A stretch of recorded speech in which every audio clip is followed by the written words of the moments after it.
Hello and welcome back to King's Campaign, The Signs. I am joined by my lovely friends once again, and last time on this journey through the realm of Usanara, the heroes were trying to figure out where this empowered red stone is in the town of Udra. They were stumbling upon a whodunit of sorts, with shifty characters all around the town.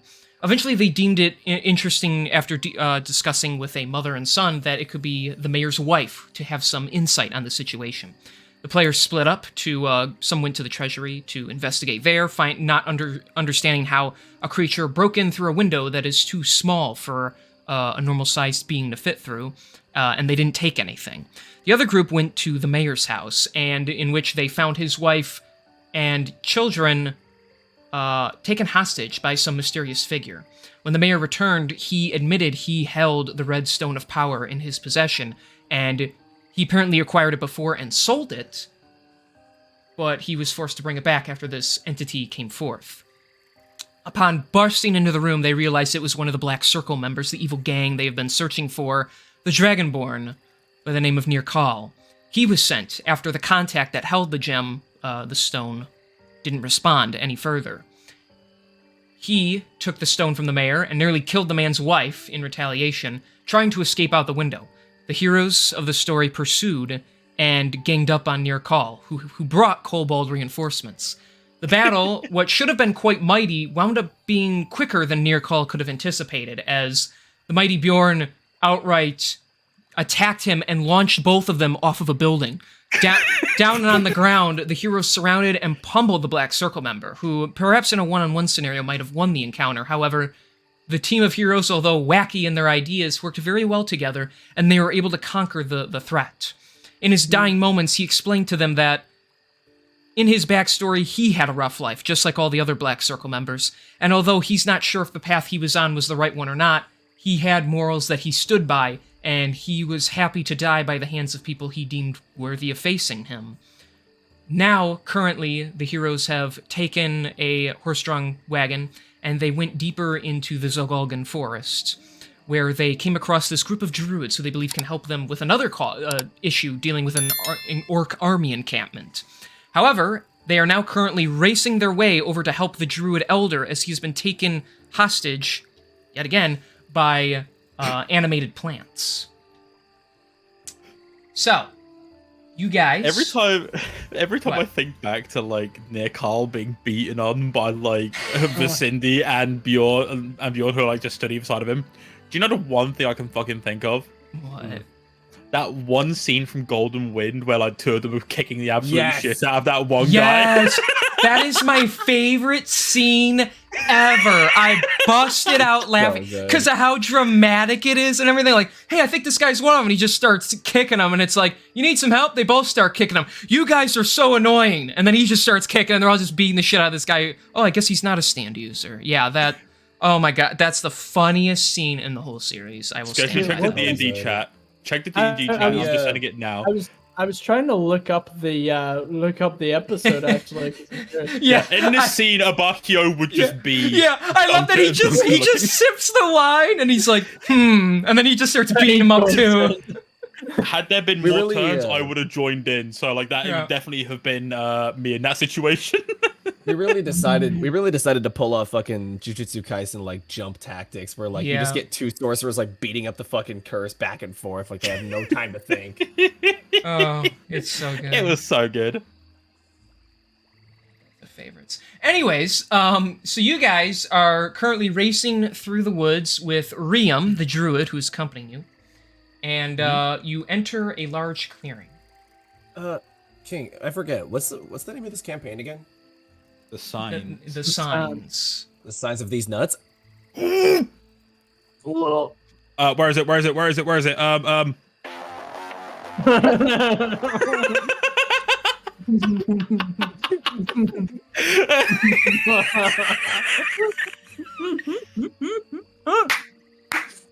sorry.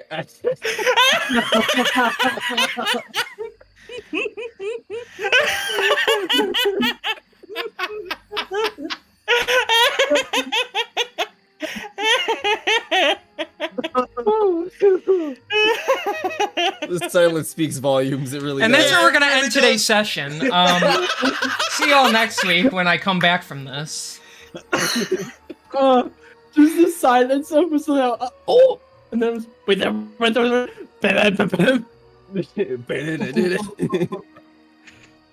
Oh, that was amazing. Continue. Yeah, please continue. You trek through the woods based on the location the little boy Tico gave you. Riem doesn't blame the boy, as magic can be hard to learn well. He's worried about the elders since their druidic knowledge comes from that man. Soon enough, you enter a clearing with some hills and trees surrounding a divot in the ground. By the gods, Riem says when he spots the giant plant with a razor-toothed mouth and wriggling tongues. The elder is wrapped up in vines near the creature as bait, but he looks like he is being slowly crushed. Riem takes a couple of steps forward, but halts as he watches the plants around the creature take form. Several blights stand in front of the giant plant. It is an ambush. Riem's eyes glow a greenish and white glow as you sense the magical energy within him begin to radiate. He is going full druid. Super Saiyan Druid! Super Saiyan what? Super Saiyan Druidu. Focus. Oh. It's like druid, but with a W, with like a U on the end, so it's a druidu. You know how like a Japanese person would say English phrases. This is... wow. Nice to meet you. Okay, so, yeah. I would like to read you. I would... No. Wow, okay. Alright, so, we got a lot going on here. So, while you guys are processing this situation, I am really quickly going to write a bunch of shit down. Because... Whilst you're writing shit down, I have a question. Go right ahead. I will try my best to pay attention. So, I found out from Sketchy the other day that Eldritch Blast scales with level, not Warlock rank. Yes. And, yes. But because of that, I also found out that my Eldritch Blast has 2 beams. Now, what would that do in terms of damage? Would that increase? Like, does that make, like, how much damage I do, like, doubled, or...? When it comes to Eldritch Blast, you roll, instead of 1d10, you roll 2d10. Okay, Yes. like, the reason I asked is because I've still only got 1d10 plus 2, despite the fact that I've got 2 beams. Yeah, so you do. So it's 2d10 for 2 bolts. Okay. Yeah. Never mind. I'm thinking of something else. Yeah, so that's how you do it. Alright, no worries. Thank you for letting me know. Like, at least I know now, because, like, when Sketchy brought it up, I was like, really? Is that the case? And I looked, I was like, oh, fuck, I've got 2 beams that I've not been using. I've only been using 1.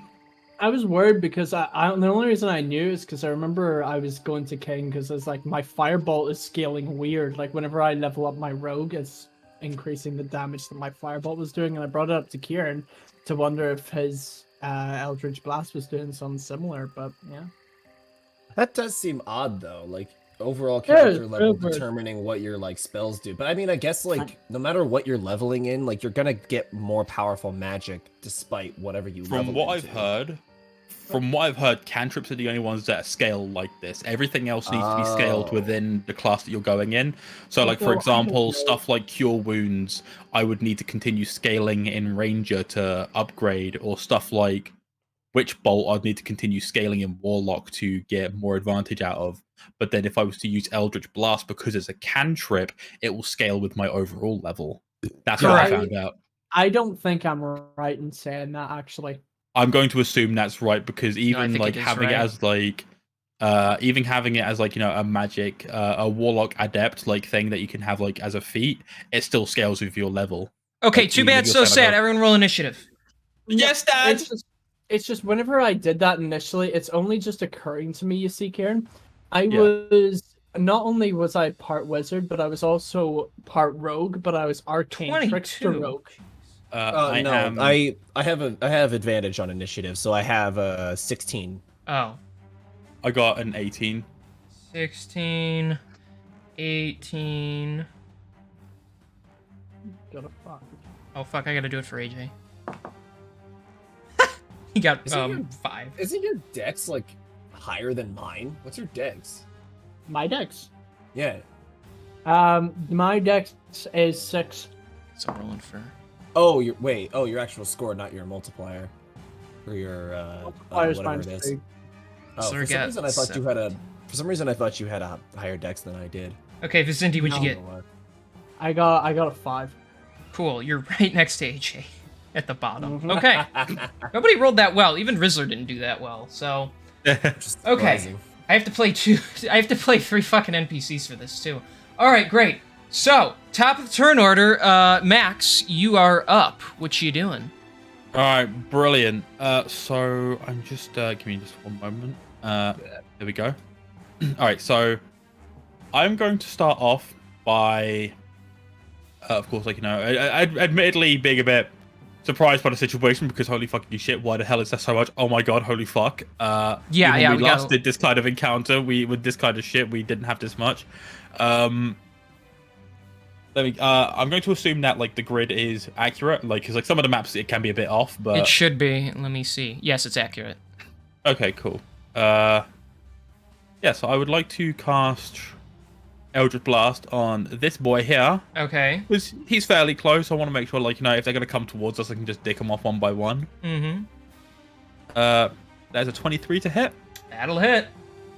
Alright, so that is 11 plus 5, so that's 16 damage from my Eldritch Blast. Alright, so that you're technically firing 2 now, right? They come out, like, yes. together. So that's why I did 2 rolls. So the blasts go right into its chest and shatter the bark skin of the creature. Woo!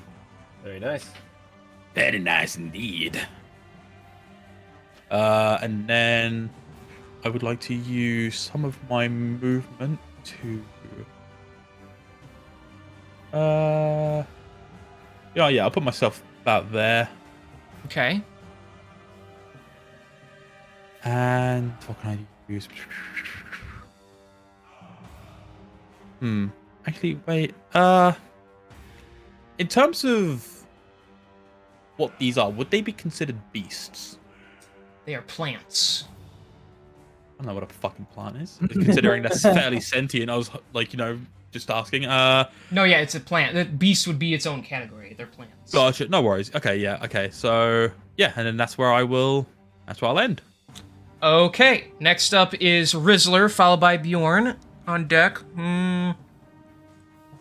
Sorry, I had to drink. All right, Rizzler, what are you doing? So, I'm not actually here right now, King. Can you play for me? Yeah, no problem. So... That's a very meta joke. Jesus Christ. So, Rizzler is gonna do something kind of crazy. And by that, I mean, I don't know what else he can do other than fight normally. So, I'd like to use my bonus action to hide. You're in daylight in the middle of yeah. fight. I don't think he'd even try that. So. No, he wouldn't try that. I'm just saying. Roll for stealth. Yeah. Okay, I'm gonna bonus action to dash. Okay. And I'm gonna go all the way over here. Okay, cool. And then I'm gonna attack this guy with my rapier. Alrighty, roll the hit. That's a nat 1. Oh, that's god. nice.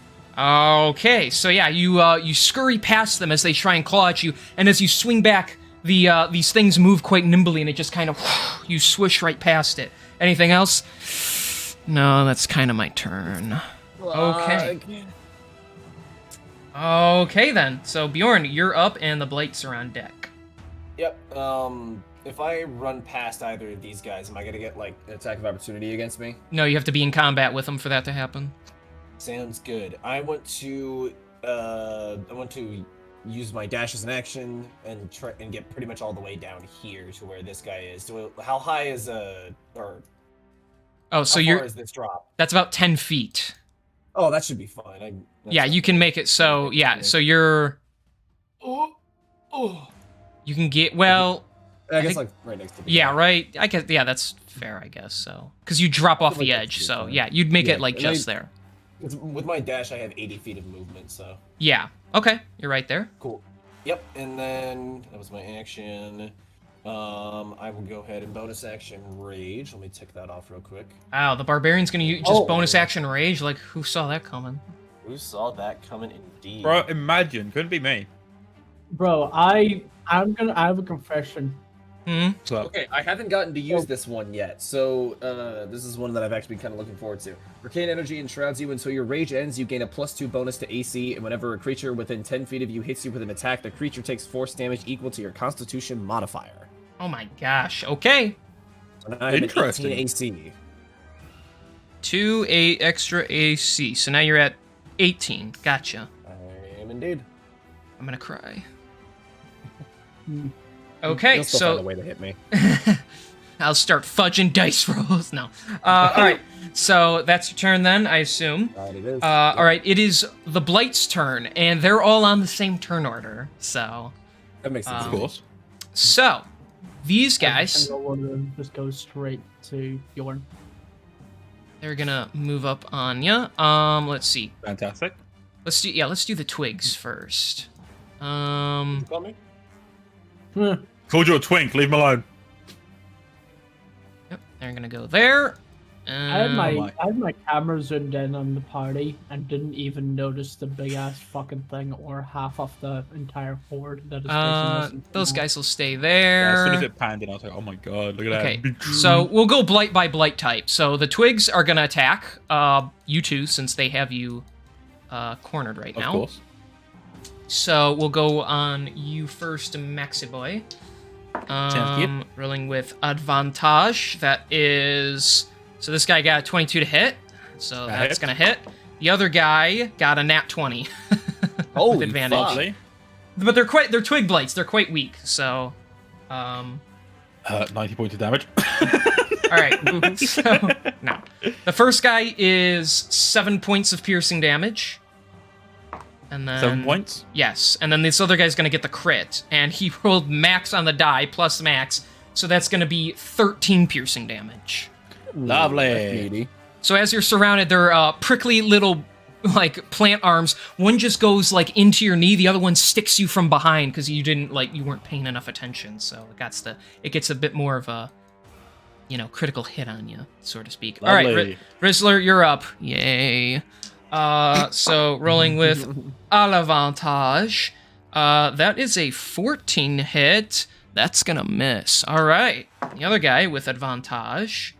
Wow, they actually both miss on Rizzler. Crazy. So they both reach out, and he's able to parry them off with his rapier. Okay. So next up, we'll do the needle blights. So this guy's gonna move here, and then 1, 2, 3, 4, 5, 6. Yeah, 1, 2, 3, 4, 5, 6. They're gonna move there. I gotta make sure where all these guys are at. Top of the turn order to you, laddies. Turn order to you, ladies. This guy, Oh yeah. he's gonna move there. I hate that. Thank you. All right. So they're gonna make their move. Some of them are just gonna kind of hold in position and wait for you guys. But these guys got some needles to shoot. So this guy is gonna shoot at Asher.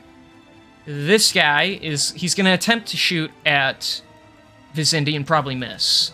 I love how every single time you saying somebody's gonna attack me, you says is gonna try. Because I need a boss monster with like a plus 15 to hit to actually be a threat to you. So, and then this guy up here is gonna shoot down at Bjorn.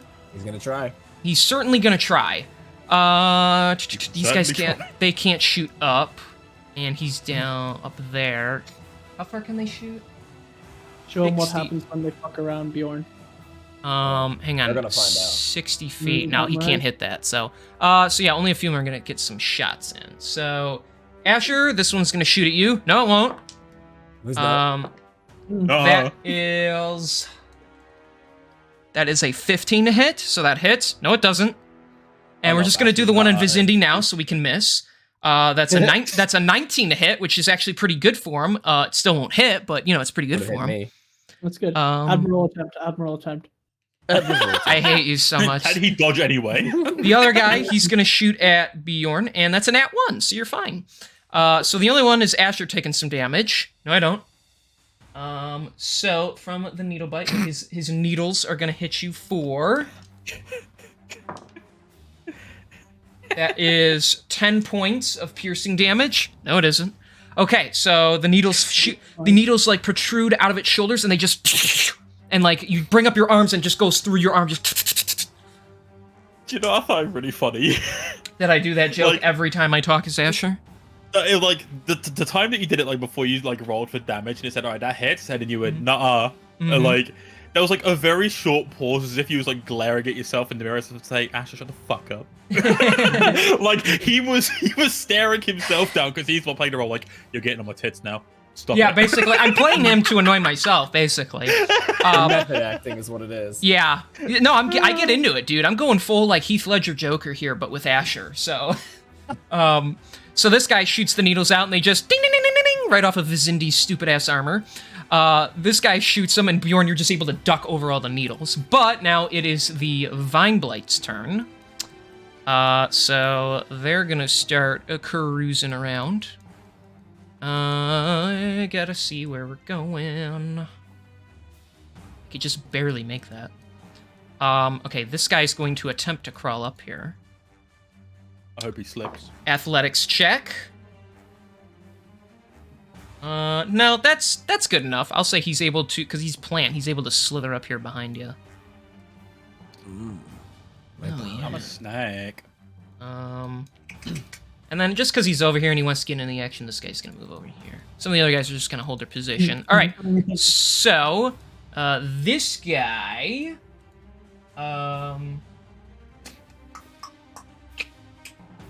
yeah, he can't. Oh, he's going to use Binding Vines on Rizzler.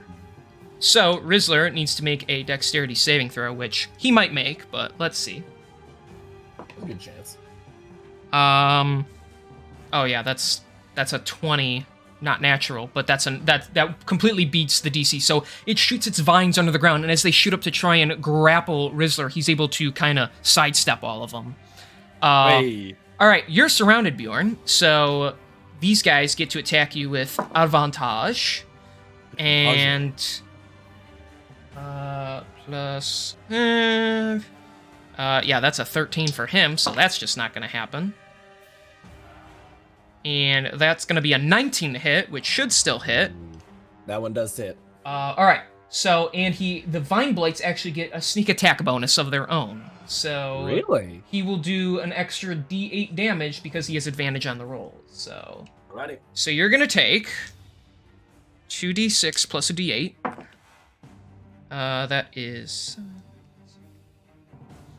So that's 14 points of bludgeoning damage as it wraps around you and begins to constrict you. You're not grappled or Alright, anything, that's that's- just the description.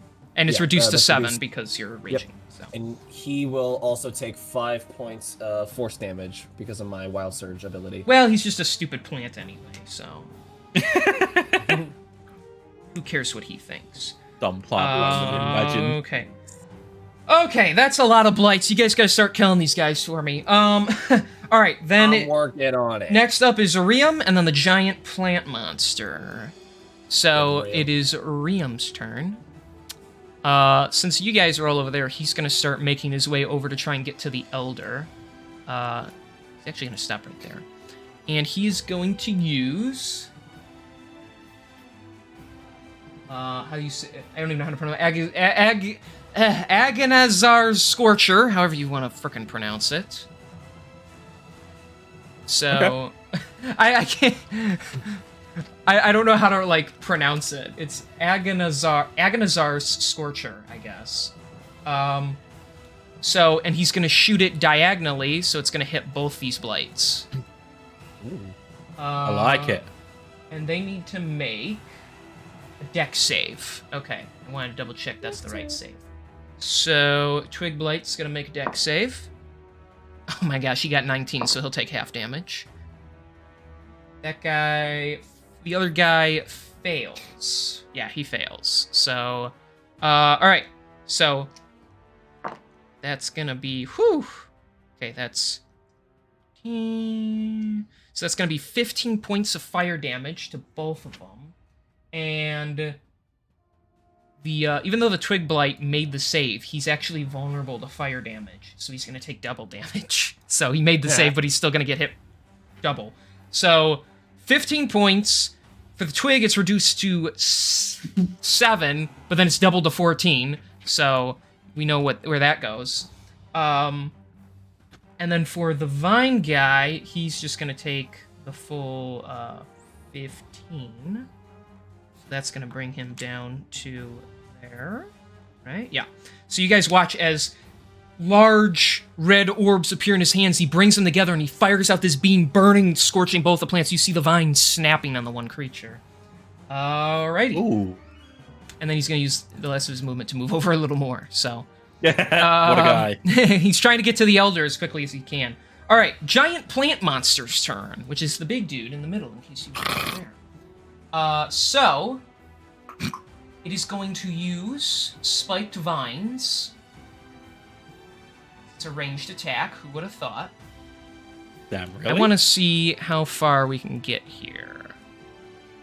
So, yeah, he has to go for Bjorn because that's the only one in range for him. So, I mean, he could attack his own allies if he felt like being generous. yeah, you don't feel like it right now.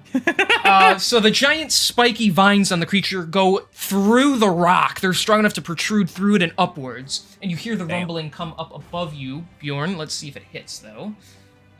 So that'll be... Oh, that's a 23 to hit. Ooh. And he gets to try it. He gets to try it twice, and he rolled the exact same thing. That's a 23 to hit. I'm not kidding. Fuck me. Okay. All right. So that's gonna be on the first attack. I mean, these are gonna be reduced because you're raging anyway. But so that is 5. They're angry. So the first attack is 13 reduced to 5 piercing damage. Right? Yeah. No, reduced to 6. My bad. That's 6. So, Okay. And then the second attack, oh man, he's rolling like shit. That is only 11, which is reduced to 5 piercing damage. I definitely have a total of 11 damage. And because he hit both of those attacks, he would take force damage for both of them, correct? I guess so, because they're part, the vines are a part of them, so. Yeah, so he So that's takes 10. Yeah, you take 10. Okay. All right, so they do shoot out, and they do start, like, basically pushing in you, the spiked parts stabbing your skin. Doesn't hurt too much, because you're not really feeling much pain right now, but your force damage then bursts into them and repels them back. All right. I like it. Vizindi is next up, with AJ on deck, and then that's going to be the end of the turn. Cool. Alright, cool. No worries. I'm gonna go here. So, Okay, Here. cool. I'm gonna attack this one. This The little one. guy, This okay. guy. So, to hit, I got a 17, That hits. and that is 9 damage. That is exactly what you need. You run up and you just slice the head of this thing off and it flops over. Very nice. Very Nice. Now I got 11 to hit with the other dude. Does it take it? That's not enough. 1, it's not enough, and 2, unless you have Horde Breaker, you can't attack multiple enemies with multiple attacks. Ah, yeah, you're right. Okay, no, all good. No worries. Horde Breaker supremacy. Let me just check. If you have something you can use your bonus action for, you're welcome to do that. But... Let me see. What's the range on this?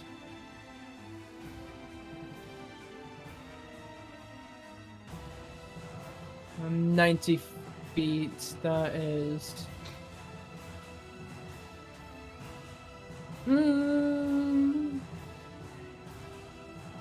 Not yet. No, I'm gonna. That's my turn. That's your turn. Okay. Yeah. AJ is up next, and then we're going top of the turn order with Max on deck. So AJ, what are you doing? Well, you said fire damage. They don't like that, huh? I said some of them don't like it. All right, well, I'm gonna do Firebolt on this guy. Okay. No, wait, I'm gonna do something cooler. What? Hey, you know what I'm gonna do. I know what he's gonna do. Yes, because I am you. I need both these guys in this area to make a deck save. Okay, they're certainly gonna attempt it. He fails, and they both fail. Cool! Amazing. Alright, fireball, like, right here, so I won't hit my friends. Okay, go ahead. That's thoughtful of him. What a guy. It's 8d6, I know. He's just getting on his own nerves now. Fuck you, Oatmeal. I'm more mad that I have to keep playing as him. That's 12, 14, 17, and then 3 more. 21, 22, 24. 5. So that's 25 points of fire damage to both of them. They're not even vulnerable to fire damage, but that's still enough. So you guys watch as Asher brings his hands together. They're actually trembling because the might of the fireball's a bit much. He shoots out, it explodes, and it just evaporates both these guys. And they're just whatever left of them crumbles. Where did you shoot the fireball? He shot it like right here. Right on this square. I don't know where did he shoot. I think he said like here. So just to like get them. Okay. Oh, would it get that guy too? I think he's just checking. If you're doing it from this or like this. Well, let's see. way, He was then trying it's not to get, these guys, so and it it's would've- 20 it would've feet. even- So yeah, he shot it like Yeah, it here. would've been- So it would have gotten that guy too. So all right, I guess this guy has to make a dex save too. Do it. Make a dex save, bad guy. The smartest thing Asher has ever done was recognize that there are plants that are immune and Vulnerable to fire damage. Yeah. And Oatmeal wasn't even the person to control him. No, it was me. I guess I'm giving Smartest Asher thing too much Asher credit. the smarter thing Asher has ever done, and it wasn't even controlled by Oatmeal. Nope, he won't get credit for that one. So this guy makes the save, so he takes half damage. So those guys are dead, and then this guy this guy gets scorched. He's able to like kind of reduce the flames, but he's hurting really bad now. So He's trembling and he's making dry bone sound effects. Apologies if I'm kind of out of it. I'm eating popcorn kernels. I can tell, you fat bastard. So there's like a stick that's like smoking with like a little like ember on it on his head, so he's like still burning. All right, Max, you're up, then Rizzler. So. All right, cool. So. Oh, by the way, top of the turn order, you guys see the Elder. He looks like he's getting more and more constricted by the vines while being on that creature. So you hear him like, ugh! Well, get him. I'm going. Sorry. Get him, boy. Stiff him out. Literally just fucking shouted out your inner DMX. Who's gonna give it to you? Max gonna give it to you. All right, so I am going to use my my baton on the one just behind me. Okay. Because fuck yeah, that's an 18 to hit. That hits. And that is full damage. That is 8 bludgeoning damage to it. Nice. All right, so you smash it into the side, cracking through the bark. It's hanging on by a thread. Oh, brilliant. And then currently realizing the Elder's unfortunate predicament. Mm-hmm. Oh, actually, no. I just realized I can do that now because of the fact that Rangers hit level 5. I'm going to beat the shit out of this plant again. Okay. Well done. For a 17 to hit. That hits. And that's 4 damage. I mean, you didn't even have to roll at that point. You had 1 HP. But yeah, you smash him in the face and you crack like the bark mask apart and it just crumbles.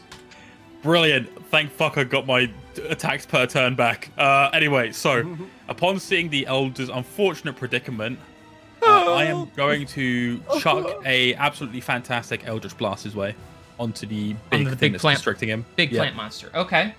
All right, let's have a roll. Let's see what we get. That's a 24 to hit. Yeah, that kind of hits.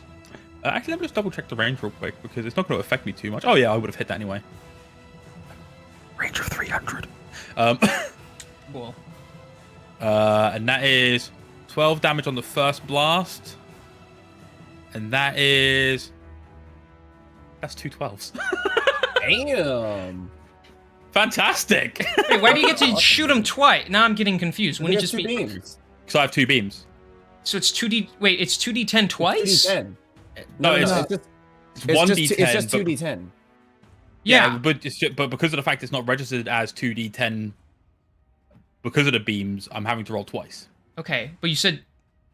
Never mind. Okay. So I got You just got 2 10s. Twice. That's essentially what happened. Is he just rolled 2 10s. But he got 2 Yeah. 12s, so. Because I okay. put my you have a charisma +2. modifier. Oh, you get. Oh. Oh yeah, I didn't know you 'cause got he was modifier to agonizing that. Okay. Yeah, probably. Do you have agonizing blast? Let me just check. I think I do. Yeah. Let me just double check. Warlock. That's the only way. Invocations. Yeah, agonizing blast. All right. When you cast Eldritch Blast, you add your charisma modifier to the damage. So instead of 1, 2 green orbs come out, and you fire them out, the force damage punching into the creature. Woo! Okay, Rizzler's up next, and Bjorn's on deck. Rizzler, what you doing?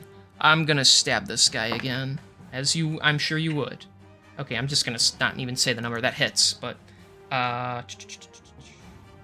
so go ahead, Rizzler, and roll for your rapier. I got 11 points of damage. Yep, that's good. All right, so you thrust out with your rapier, stabbing the creature in the chest. As you pull your blade back, the body just flops over. Cool. So you said I could slide down, right? I said that, yeah. Okay. Wasn't that? Can I slide down the wall? Like if I held on? If you make a high enough athletics check, I will allow it. Okay, cool. So I'm gonna slide down this wall here and get down here. Okay, go ahead. It's a 16. Yeah, I'll say that's good. That's good. So you you slide down, able to hold onto the wall without hurting yourself. Cool, cool. Then I'm just gonna go like here, and that's my turn. Okay, Bjorn, you're up. Dude, this music I'm listening to in the background is bumping. I'm listening to romance music. My build allows me to cast detect magic like a certain amount of times per day. The wording of it says your body reacts to the presence of magic. Would you consider that like as an action, or is it just like something it just kind of does and I would still get the rest of my action? Well, does it say as an action you have to do that? You can do that, or it just happens? All it says is your body reacts to the presence of magic. You can cast the detect magic spell without using a spell slot or components. Well, that means it would still be using is detect magic action or bonus action, because that would be the deciding factor. Let me see. Know. I will double check. It is. It's a first level action. Spell, so it's an action. You can use your action to see a faint aura. So yeah, action. Okay. Yeah. Okay. Never mind. I was gonna just like do something for like a cool roleplay purpose, but it's fine. Instead, I will go ahead. Which one is the one that attacked me? Out of the two of them. This guy is the guy that hit. The guy behind you. Okay, cool. Yeah, I will go ahead and attack that guy. Yeah, let's just. And keep in mind, like when I'm doing 2d20 right now, it's not because I have advantage; it's because I have 2 attacks per action. I understand. I don't judge. Cool. The first one is a 17 plus 9, so that's 26. That hits. And a 7 plus 9 is a 16. Both hit. They're plants, so they're not very tanky. 2d12 plus, and how much bonus do I get to this? Plus 2, plus 8. Not that much damage. Only 13 to that guy behind me. Okay, so as you turn around, you slice into this guy, and you split through some of the vines. You carve a good chunk out of it. It's still up, but if it's only 13 damage. Yeah. All right. Well, that's my Okey-doke. turn. I can't do anything else. Well, wait, let me see. So you roll. Well, you hit both times, you know. Yeah. So how is when you add your modifier both times? I don't think you did that. Oh, I guess I didn't I? No. So. How okay, nice of a so DM then- am I reminding you to do more damage? Right. You're a fantastic 3 DM. plus I love you. 11. So I could just add So, another okay, 8 to 10 that, right? So 10 plus 11, 21. 21. Okay. My bad. So he's still up, but now he's hurting really bad because I let you do that, because I'm such a wonderful DM for remind you. And it really bothers me when people don't math correctly. So Thanks, Dad. so yeah, both swings carve a good chunk up in this guy, and it's kind of like it's struggling to stay up now. I think what I'll probably do from now on is whenever I do the 2d12, I think I'm just gonna do plus 16 as opposed to plus 8. That makes my life easier. Or you can do that. Okay, so if they both hit, for the record, so. No, I'm well aware if they both hit. Okay, up next are all the blights, because you guys didn't kill enough, so now I gotta fucking play all these guys again. Tougher than So, I kind of imagined they would be. I had a whole different plan going on here. so this guy's gonna move up on you. Little guy's gonna try and get up here now, which he will fail. He won't hurt himself, but he'll just slide back down. Let's see. This guy's gonna move in. This guy's gonna try and get up here too. Ooh, and he gets it, so he's able to climb up here. That guy... No, yeah, I guess he'll try and climb up. Ooh, this guy gets it too, so he's able to climb up.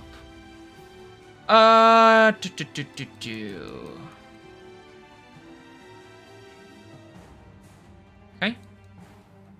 Alright. So, now we're gonna start doing some... Sorry. So we're gonna do some attacks. So this guy, he's gonna try and constrict you, Max. I almost keep accidentally calling you Macintosh because Max and Macintosh. Yeah. That's gonna be... Oh man, that's only a 7. He reaches out with his vines and you just dodge out of the way completely. He's very lucky he did miss. Ooh. I was gonna ruin his life, and it would have been funny. Wow. Make him So roll again. sassy. Make him roll again. Alright, this guy is gonna shoot at you because he saw that guy missed. So while you're distracted dodging, he's gonna get 24 to hit. That hits. I would hope so.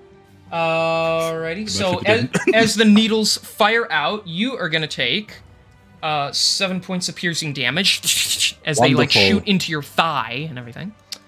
You know what comes next, King? I'm rolling the dex save. No, I'm rolling the dex save. And he got a nat 1. Woo! Okay. Yeah, I'll use a pack slot for that. And he will take a whopping 22 fire damage. Wow. So the red veins move up through your leg out to the palm of your hand. You fire out the beam and you just... Like, once you're done, like, only the legs are left. Like, you just evaporated the rest of them. It's like a fucking cartoon where only the feet remain. Yeah, and they just kind of like sit, you know?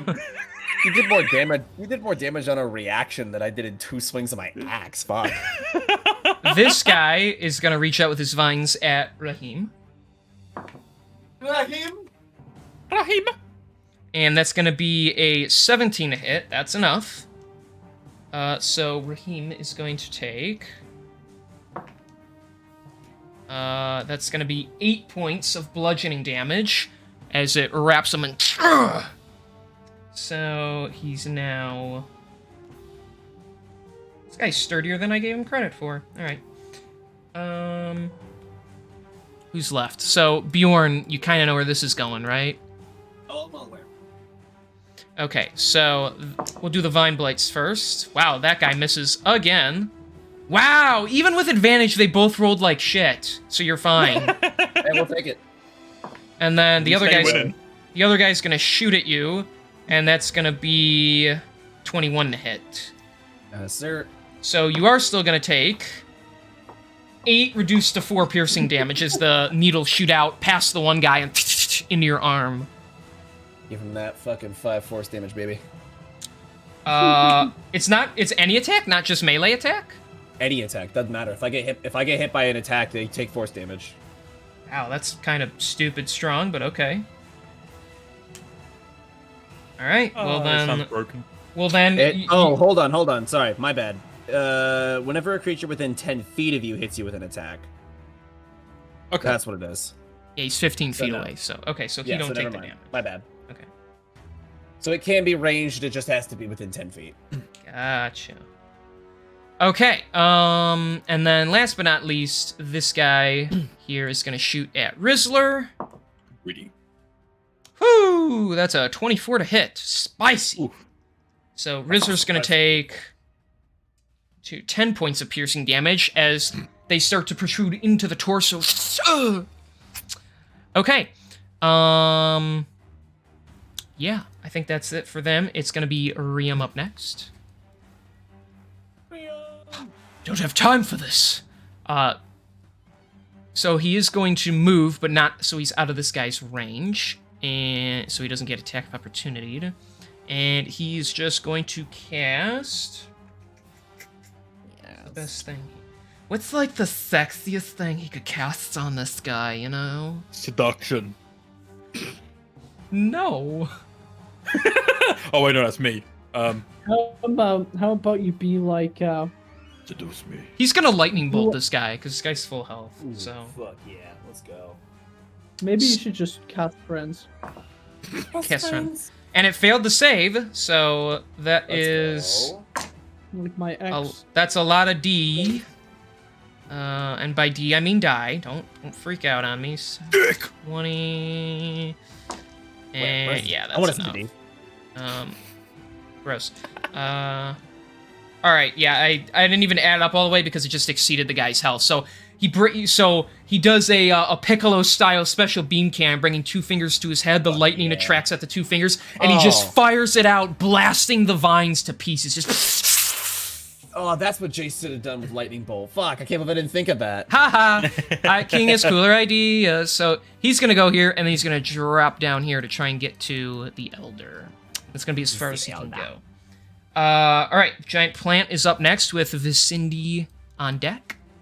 It is going to, once again, shoot out its spiked vines. It is able to split its attacks, so one's going to go to Rizzler and one's going to go to Bjorn.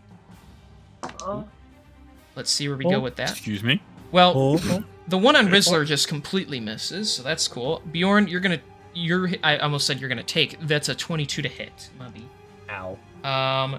You're going to take... I think I'm the fucking tank. That is... So that's 14 reduced to 7 piercing damage, and it takes the 5 from you. Wait, no, it's not within 10 feet. No, so it because doesn't it's take not the within damage. 10 feet. Yeah, never mind. I caught it. So you just take 7 piercing damage as they shoot out and punch into you again.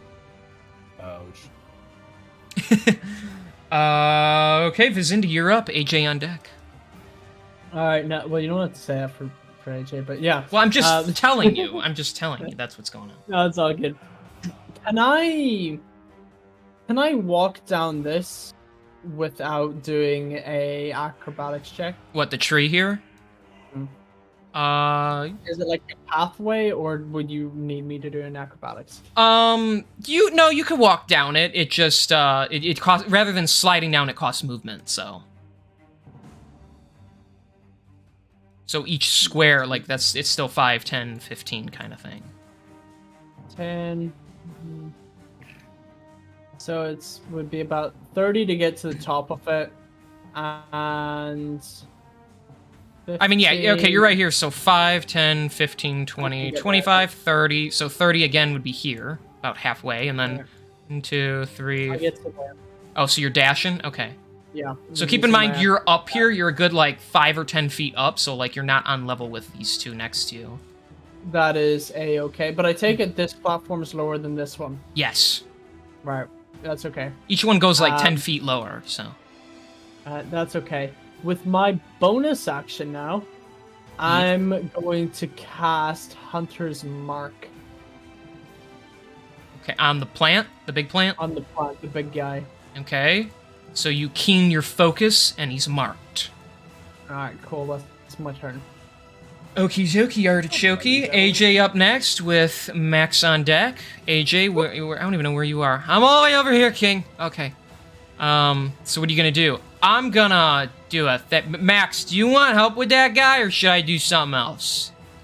You're more than welcome to fuck him up, my friend. Okay. I'm gonna go around because I don't want him to touch me. I'm cute like that. But then I'm gonna go psych and turn around and shoot fireball at his butt. Okay, go ahead. Yeah, that's gonna be a number. That's a 13. That's gonna miss. No, it doesn't. Oh my gosh. Well, then I'm gonna bonus action do it again. All right. It's a 15. That time it hits. Cool. So he gets burnt, and you said he takes extra damage, not this guy. Well, that's stupid. King's slowly going insane. His marbles. They've been rattled. That's gonna be that's gonna be 13 points of fire damage. Good job. All right, so you fire out your larger-than-life firebolt. It hits the creature in the back and explodes, and as its body crumbles over, it does get engulfed in flames and dies. Yeah, I helped. All right, Wait. cool. All right, Max, you're up. All right, cool. So, thanks to Asher giving me, AJ giving me some support there. I am going to. One. Yeah, I'll do like the full range of motion to that point.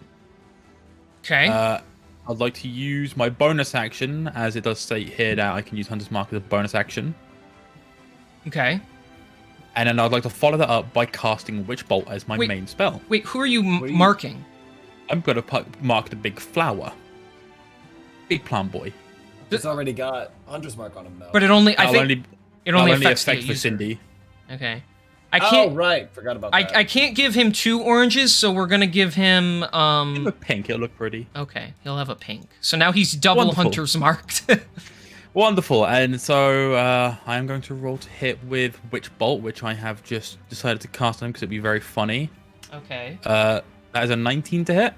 That hits. Wonderful. So he will take 12 lightning damage plus the Hunter's Mark damage, which is 12 plus 2, so that would be 14 damage total.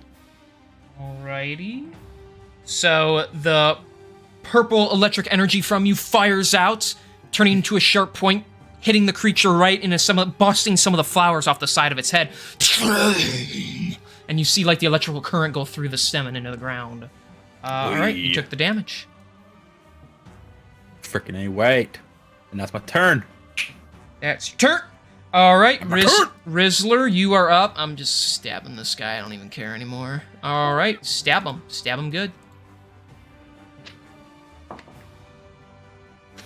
That's 19 to hit. Yep, that'll hit. Cool.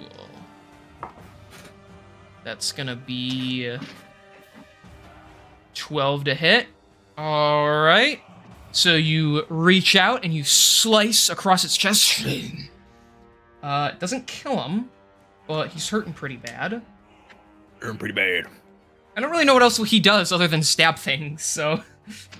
He stabs things and he crouches a little lower than his standing height. Yeah,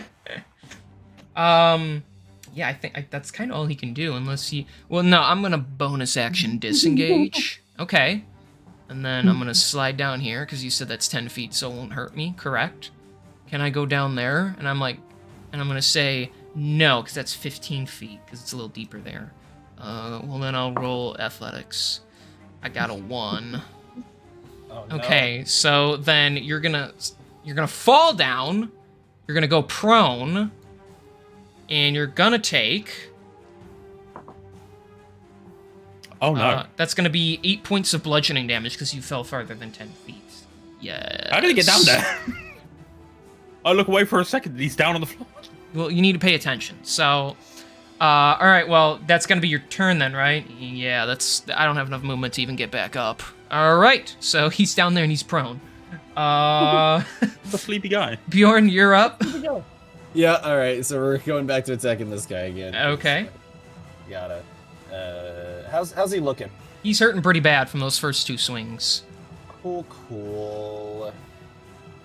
Gotta make sure I'm fucking doing my math correctly. That's a 17 to hit that one. That's gonna hit. Cool. That's 12 damage. Alright, yeah, you slice through the rest of the vines and it just, like, falls to pieces and dies. Fantastic. Alright, King. Yes? I would like... This is gonna seem stupid, but I'm gonna do it anyways. Oh, boy. I would like to jump off the side of this cliff and land on that guy. You're going to jump off and land on a guy. Okay, you really like Correct. throwing your life away. So that's about 20. That's fall, 20 right? feet. That's 20 feet. Yeah. All right. I guess roll athletics to see how accurately you can land on him specifically. Sweet. Alright, what's my athletics? Fuck. Please don't roll low. Thank God it's a 27. Okay, so you do know this guy's gonna get attack of opportunity against That's you. totally fine. Okay. So we'll roll for him first. And he misses, because fuck me. All right, so you run out and you plummet down. So you're going to take a little damage from this, but you do land on this guy. So you smash it into the ground. So because you plan to do it and you land on him, I'll reduce how much damage you take, or like how Sounds much you good. could. So, and since you're raging, technically, so you're going to take... being halved anyways. Yeah, I'm going to have it, and so you're going to take 4 points of bludgeoning damage. That's it already halved. Fucking mint. So How much damage did I do to that guy? Just out of curiosity. that's the question. You land on this guy, and you crush him him. back into the ground. He's going to take... Oh my. Wow, I rolled. Yes. That's high. That's Yes. 19 points of bludgeoning damage. What? You squash like the water that's in the veins of this thing out of it and kill it. I planted him back Yeah, in the ground. you where he just came from. you hurt your knees a little, but you just like crash into it back and just smash it. Oh fuck yeah! All right. So that was 25 feet to get down there, basically. Yeah, I mean, well, so that that was you jumping off. So I'm gonna say 5 feet to get here, and then since you're jumping, I'm gonna say that's 5 more, so you have 20 feet left.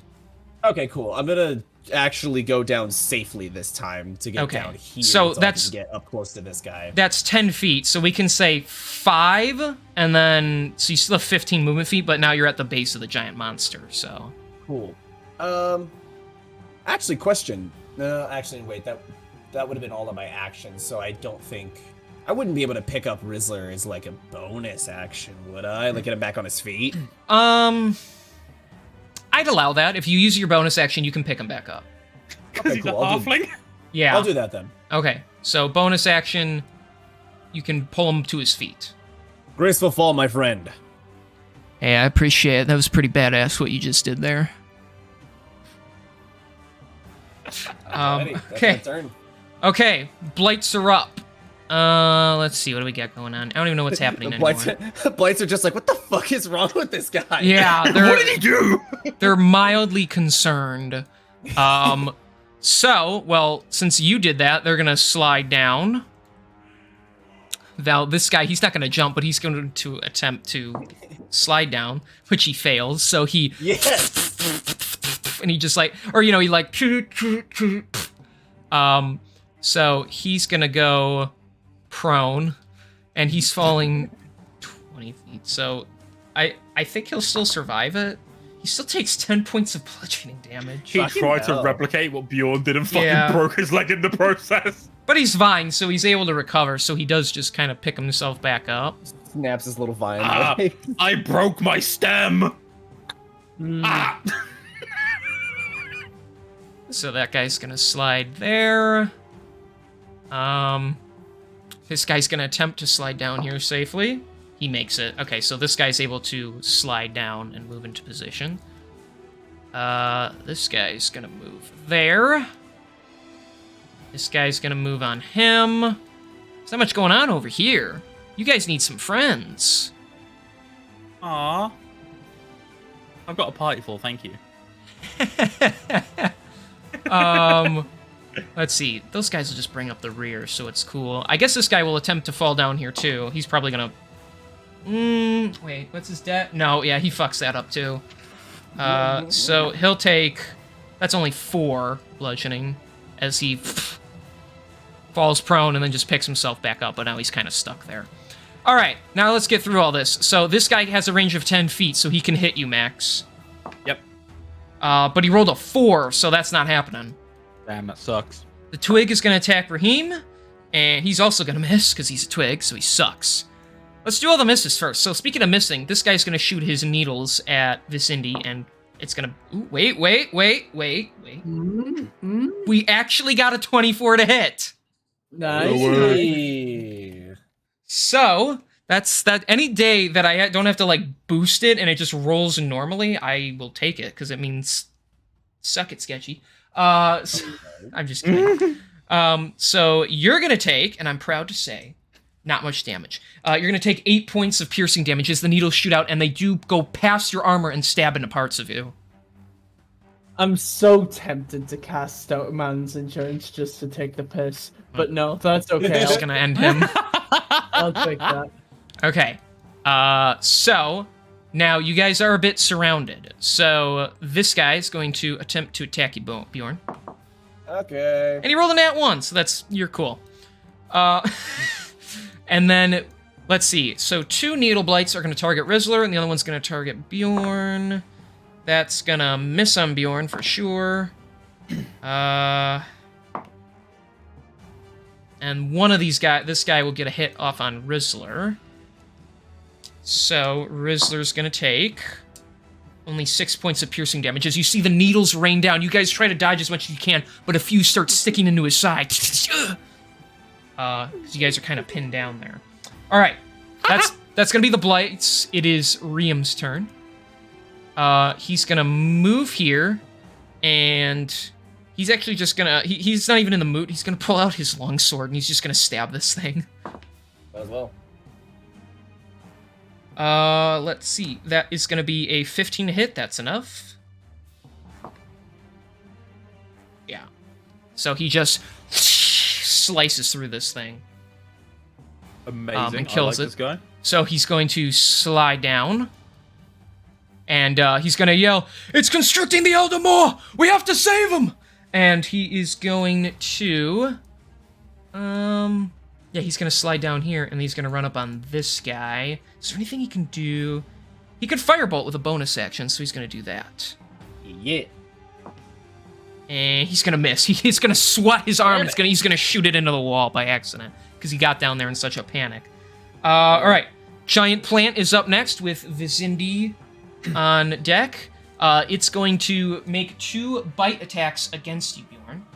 Okay. So that's an 18 to hit. Hey, So that should managed to match. So just hits. So you're gonna take. It's a big ass plant. You're gonna take.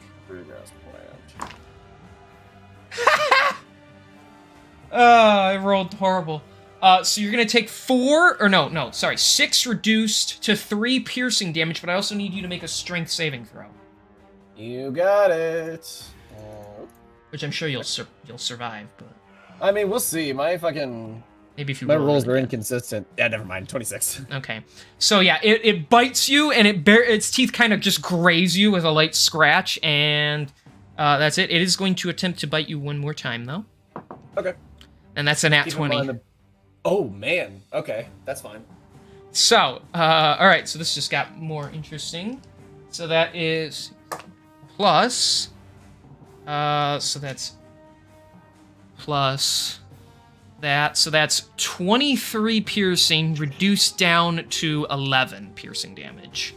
Fantastic. I am going to use my reaction, Stone's Endurance, Okay. to reduce the damage dealt to me. Let's see how much I reduce it by.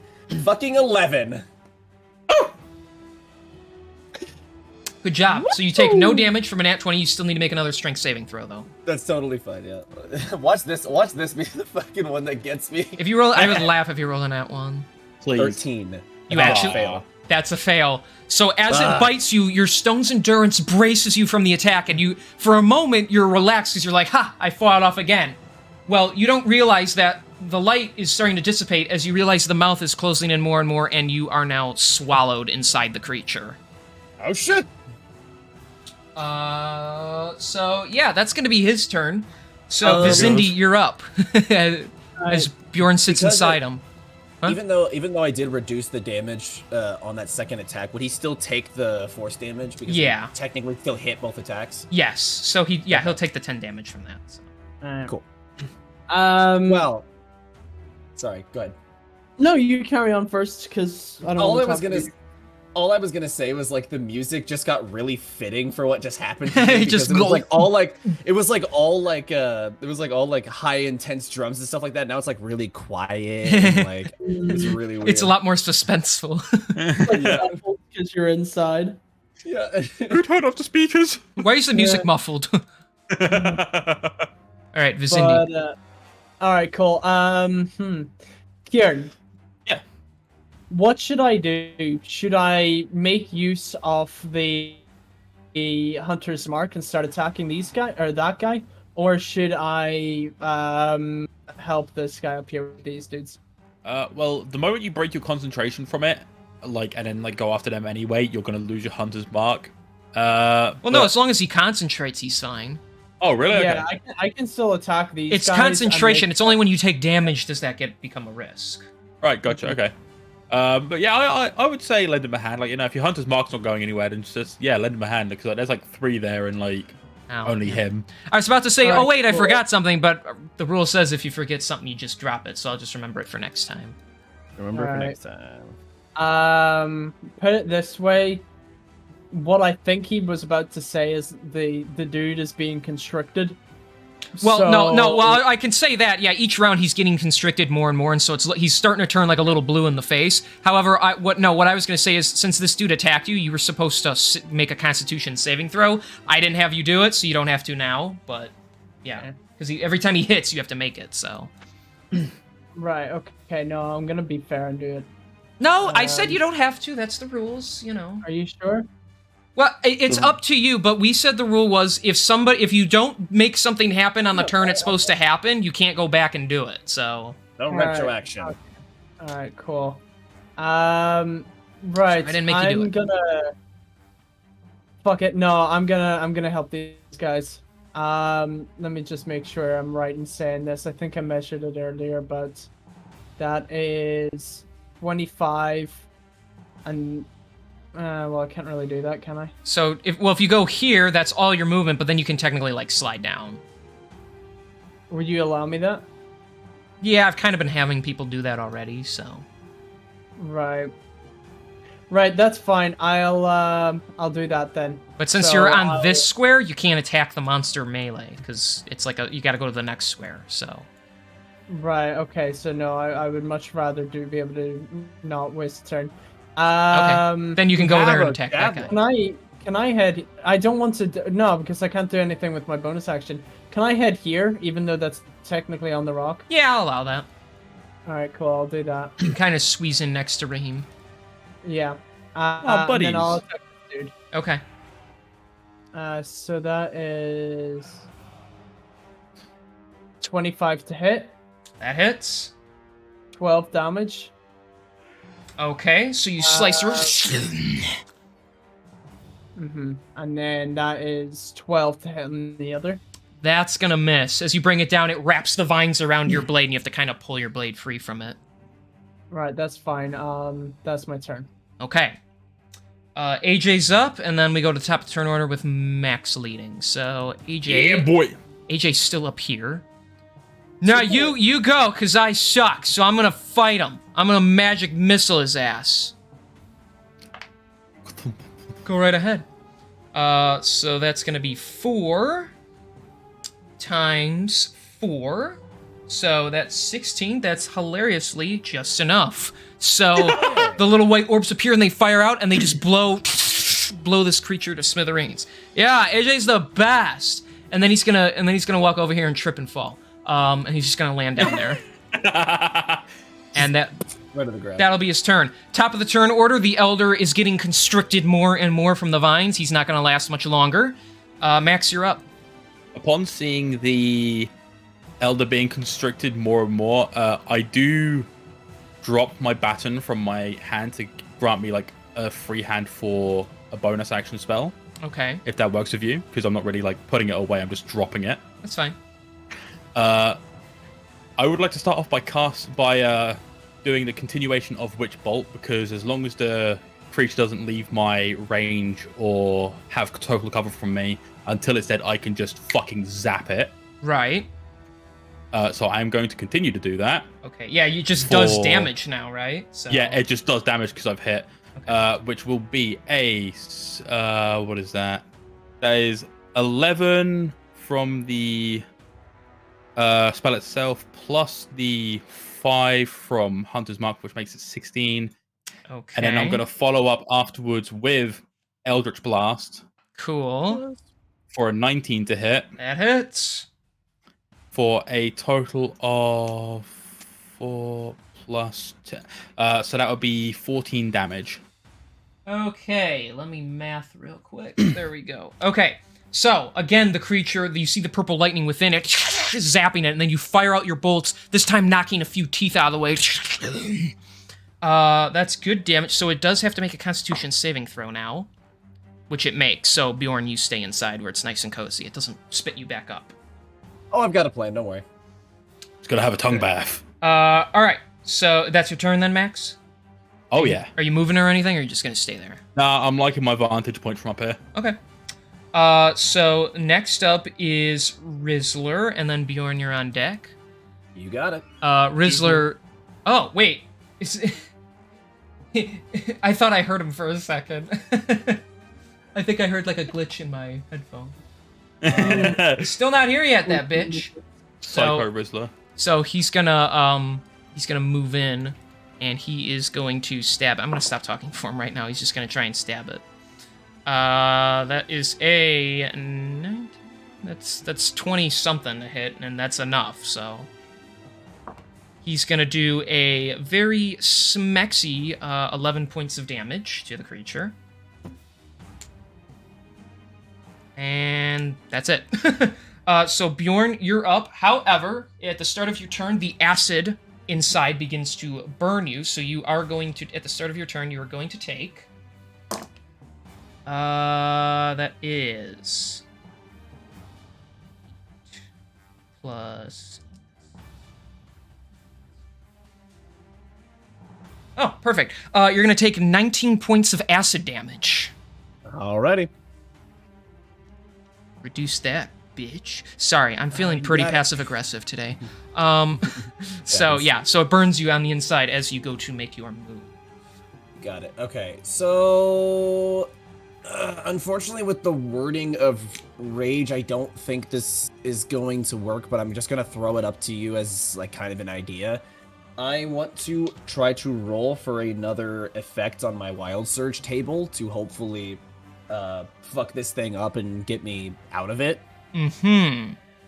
But I don't, it happens when you activate a rage, I would have to technically end the rage and then start it, but I can only do that as a bonus. So like, I don't know, what are your thoughts? Like, the Wild Surge thing only activates when you start a rage. So you would have to bonus action end your rage and then start it again. If you want, you could use your action to start it, but then that's both action and bonus action.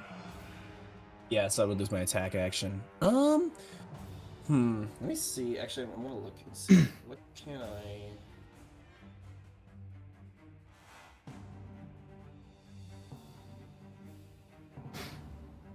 Okay. If I really concentrated on the effect that I want, could I up the odds of getting the effect that I want? Since I've been, using this for a little while, I've been getting more comfortable with, trying to, like, if I really, like, concentrate on trying to get the effect that I want, does that, like, would that, like, increase my odds of getting it? So you're saying you would do the bonus action to end it, action to start it, and then try to... All right, tell you what, if you do it like that, I will let you roll a Constitution check, and if it's high enough, you can do that. You can better your odds. Check. Yeah. All right. So are you going... But you have to do the Constitution check when you're making this move, so you have to commit to the move first. I will be committing to the move. Okay, so bonus action to end your rage, so it turns off, and then you spend your action to rage again. So now just make a straight Constitution check. 16? The DC that you had to hit for me to consider anything was 16. Fucking yeah, let's so go. Instead of a +1, you get a +2, plus or -2 for this roll. Alright, let's see what I get. Perfect, that's exactly what I need. Alright, cool. So as I rage again, we're going to use the tried and true necrotic energy bursting from me. And since I'm inside of this thing, the necrotic energy can't go through it, so it's literally just gonna get fucking roached from the inside. Yes. And it's a d10 of necrotic damage, which is 8. Okay. So it takes 8 necrotic damage from that, and then I gain 8 temporary hit points.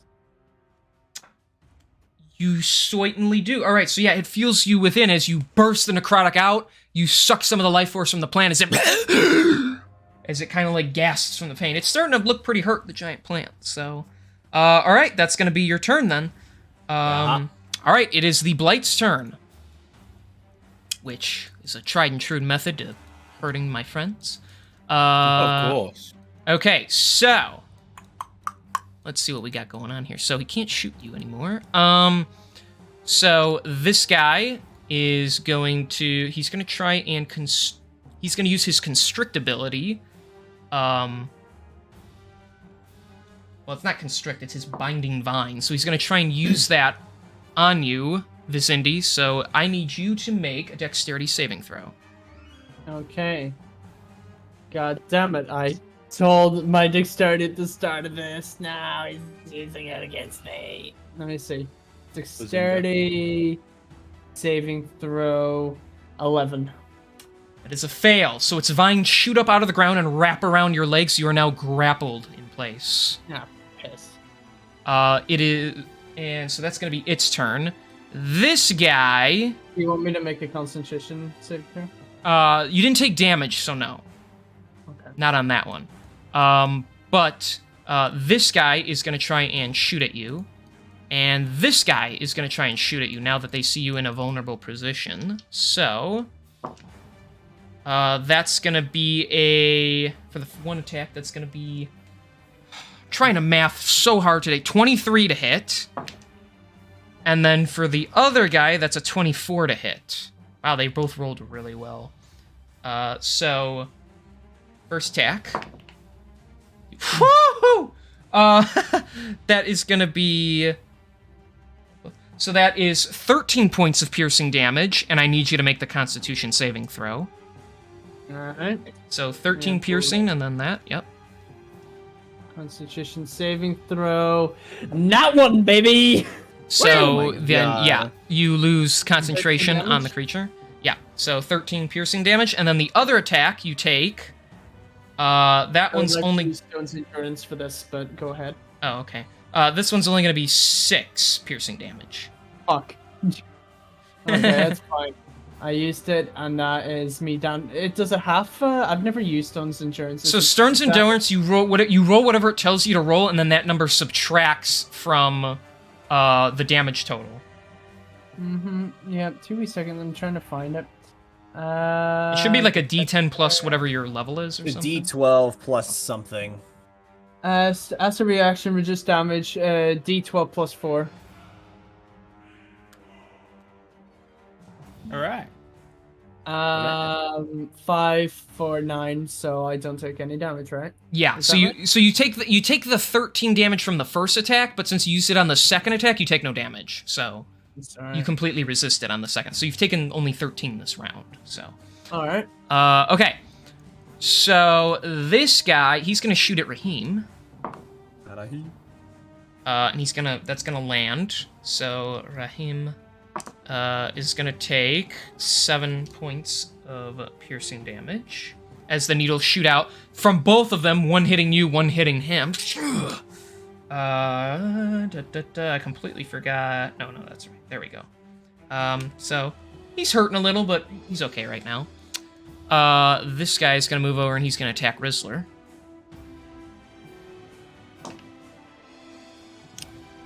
And that is gonna be... That's enough, yeah. Sorry, Rizzler. So it's gonna use its Constrict attack. Rizzler's going to take...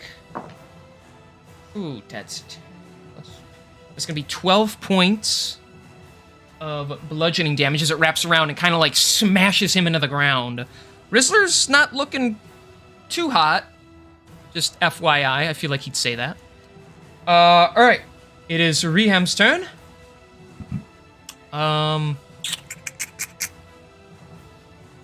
trying to think about what he wants to do. He hits... Hang on.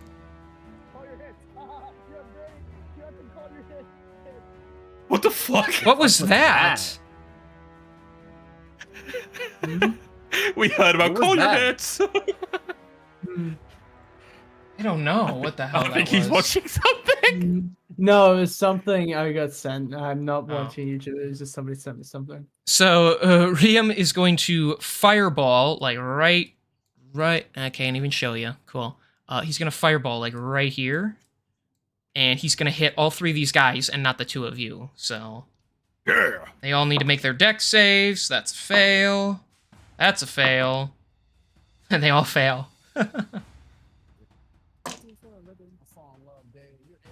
Later! Okay, I don't even need to go any higher. They're all hurting. So he throws the fireball. It explodes out of the rocks, the shrapnel and everything, burning through. He kills all 3 of these guys with his fireball. Oh wow. Yeah. That's his What only a guy. That's his the only good one. He only gets 1 use of that, for the record. But yeah, he got him out. And then he is going to slide down here to try and help out. And that's going to be his turn. Giant Plant's turn. Vicindi is on deck. So Giant Plant doesn't like that everybody's coming down here, so it is going to... let's see. It knows he's dangerous. It's gonna bite Reham now. Reham. That's a miss. That's gonna hit. So he is gonna take... Ooh, that's gonna be 16 points of piercing damage. As it chomps on his arm. And he also needs to make that strength saving throw. Am I about to get a friend? Plus his strength. He just succeeds it. So even though it tries to pull him in, he's able to push it away as it like claws its teeth against his skin. He's starting to hurt now. Oh my God. All right, that's its turn. Vicindi, you're up. Vicindi? Sketchy. Alright, He die. Can I come in willingly? I'm kidding. Let me see. That's only when it tries to bite you, if anything. No, that's all good.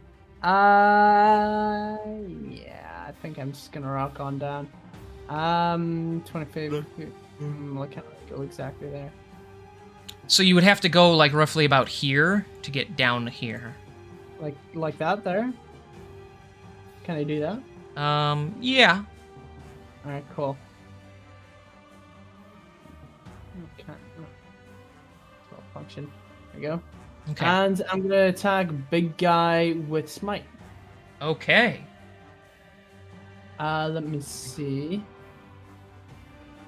Smite, smitey. Where's smite?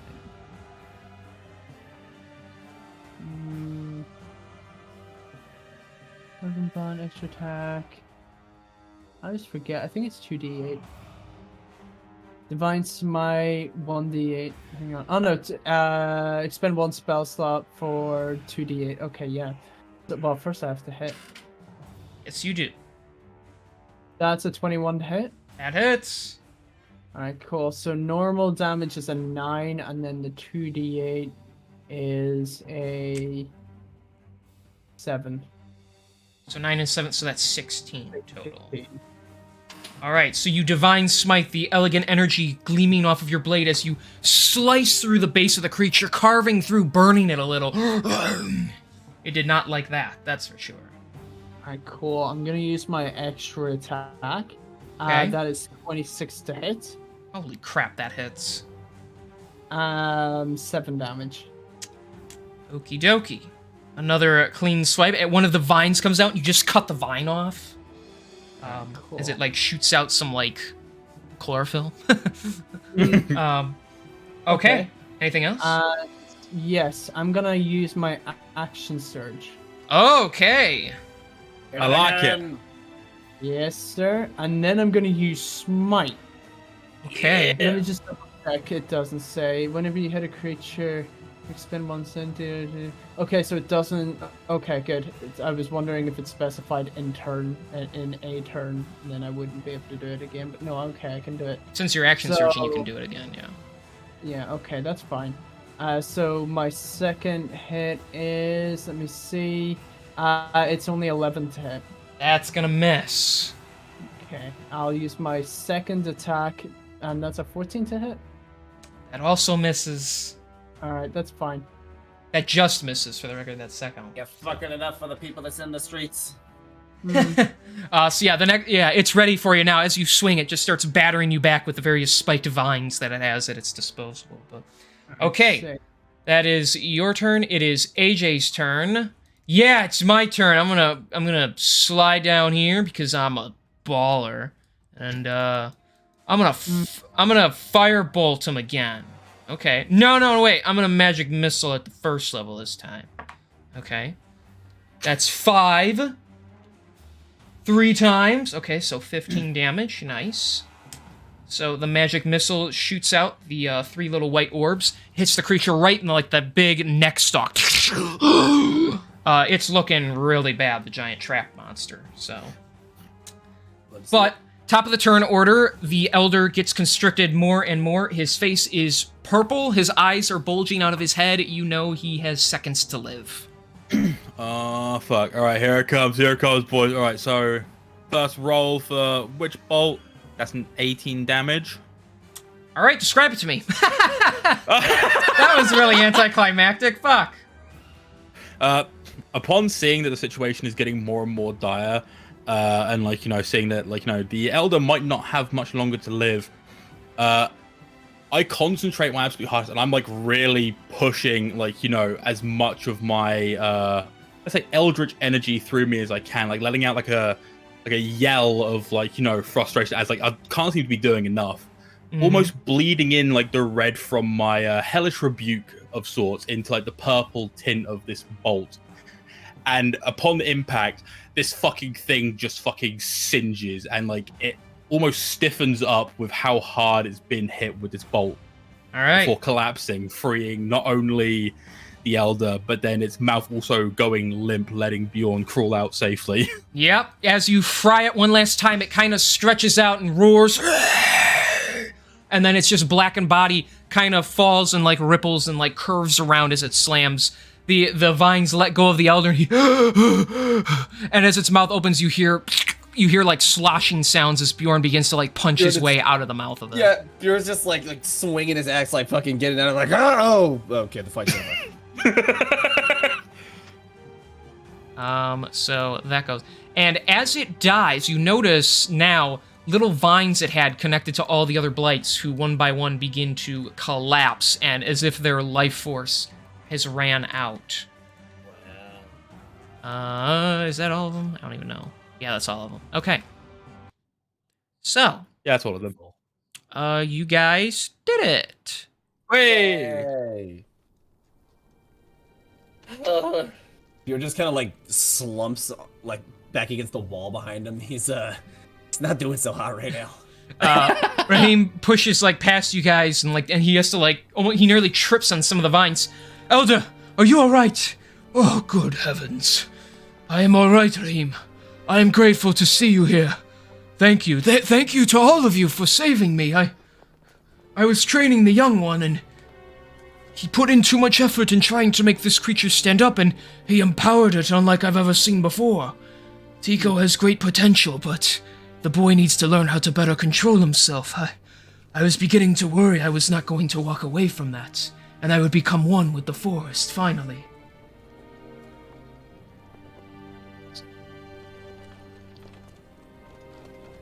Now someone else say something. It'd be like that sometimes. I actually am kind of curious, so I'm gonna actually try to do what I was gonna do earlier. So when I was gonna like cast the detect magic earlier, I was, and maybe you can tell me if this would actually work or not.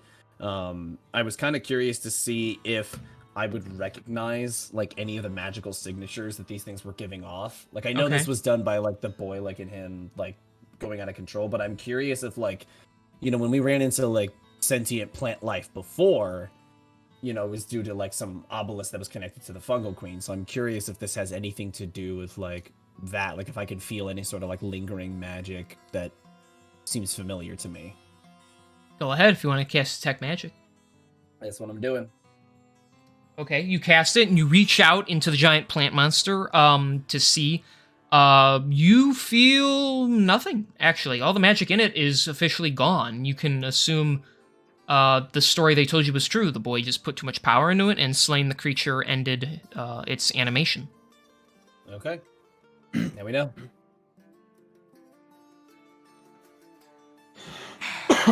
Upon seeing that the creature's been slain, I do take like a moment to just kind of like catch my breath because holy shit, I didn't anticipate like needing needing to deal with it like something like that today. Before making my way down as carefully as I can because I am about to slide down this shit. That would hurt. Yeah. And then once reaching the bottom, I look over at the elder and Raheem, and I'm like, "Is he okay? Is like, well, I mean, he's standing, but are you okay? Are you hurt?"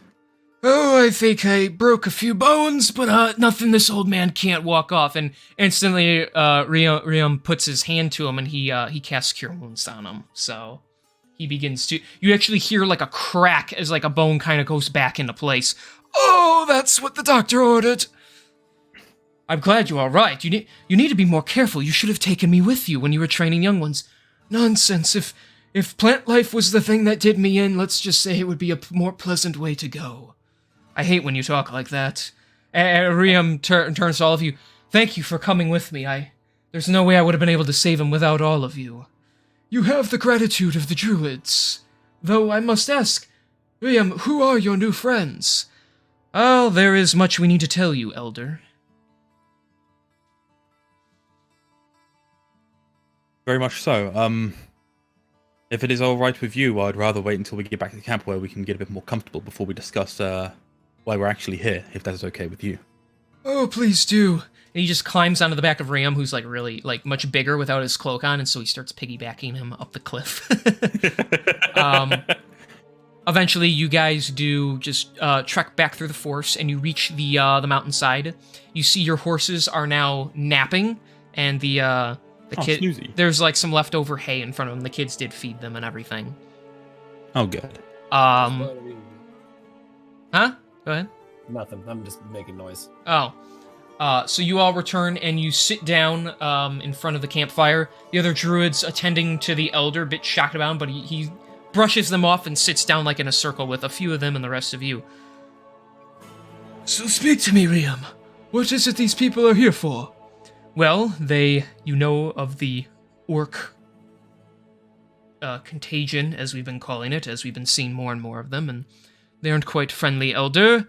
Well, it seems they are causing more trouble than we were even aware of. If all of you would like to give him the short end. Well, long story short, your elder, we have a bit of a situation. The orcs' numbers, due to their leader being branded as Kuvak the Conqueror. As you're probably aware, he's destroying camps, taking on any that he can, kidnapping their young to try and raise into warriors. And as far as we're aware, due to the information we've received, he is potentially planning, well, not even potentially, he's gathering up his forces to attack Westershund soon. Now, I'm very aware from what Riam has told us that the Westershund Guard and its people do their best to keep the forest as nice as they can, and even try their best to, look after it. So I think letting them fall would ultimately be something that would be against your own interests. My allies and I have come up with a plan that will not only divide their attention, but will also keep Westershund standing and mean that we all can play a part in this bigger picture.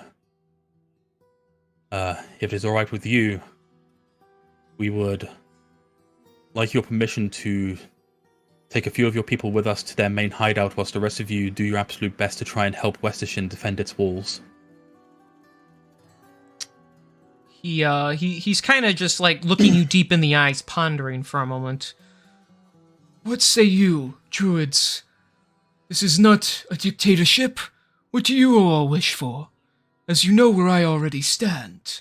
And they all kind of like look at each other. It is against our nature to simply fight other creatures of the forest. However, the forest itself is in jeopardy, Elder. Indeed, we cannot risk letting those orcs just wipe out all of civilization within the forest. Westershund is of no enemy to us. They take care of the forest, as these ones said. And they seem to be wanting what's best for the forest as well. It is in our nature to help the right people. Is it not, Elder? Oh, I do detest violence, that much is for sure.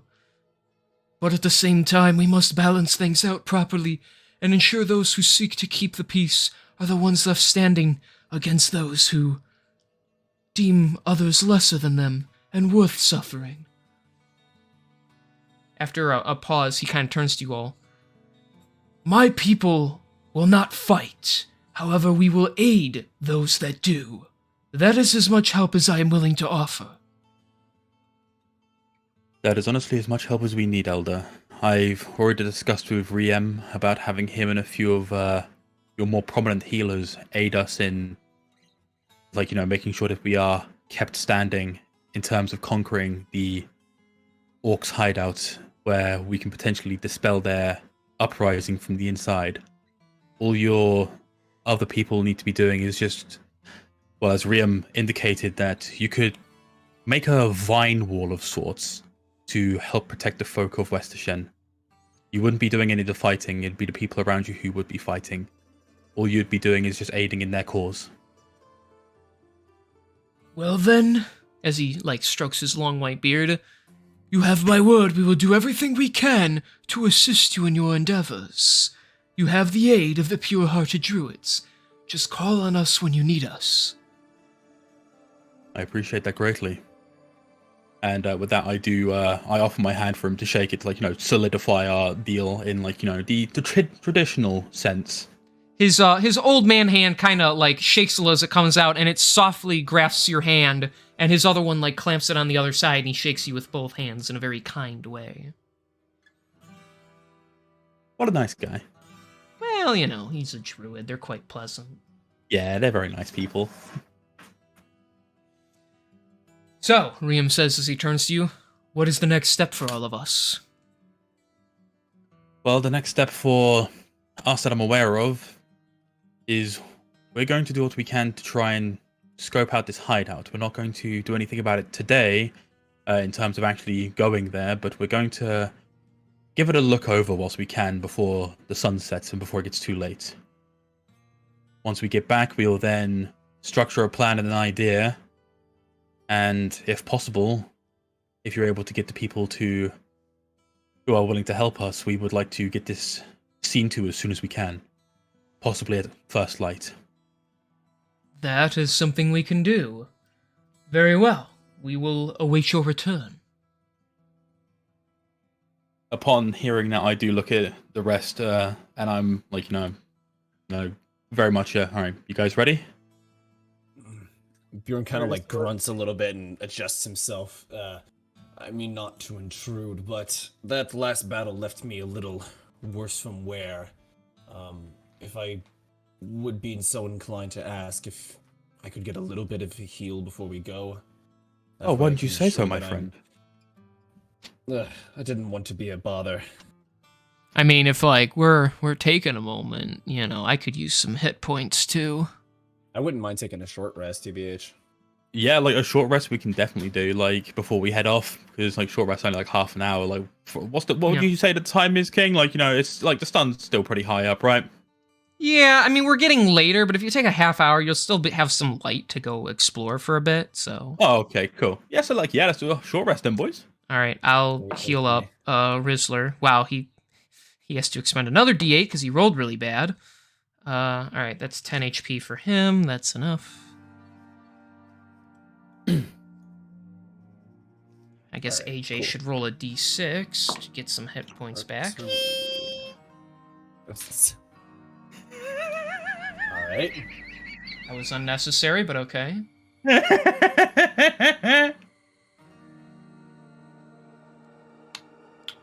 the sound of a short forget, rest. Do you lose temp HP on a short rest as well as a long rest, or just one of those? I believe you lose them on a short rest also. Well, let's look it up. Do you lose temp HP? On a short rest with a big rest.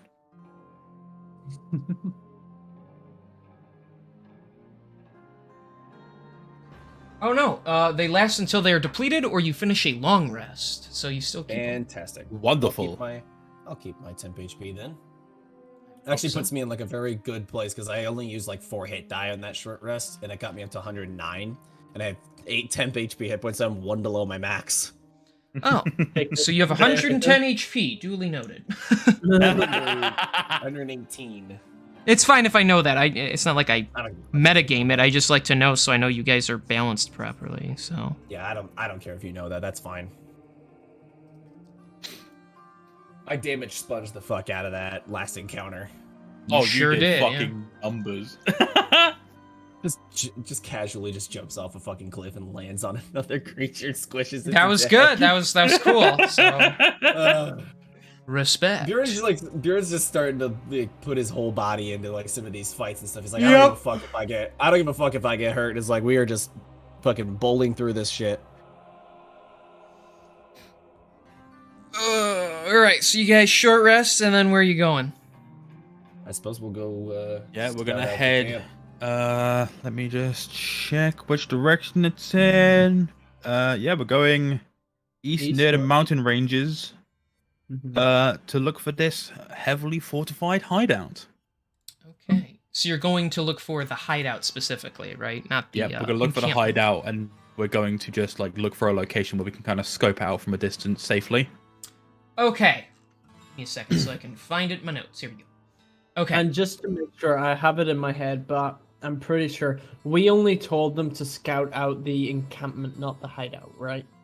I think we told Oh, him to scout yeah. both. Did we? Are we going Yeah. to rock up and all of a sudden they see Bjorn and Rizzler and shit themselves? Maybe if it comes to it, they will. Okay.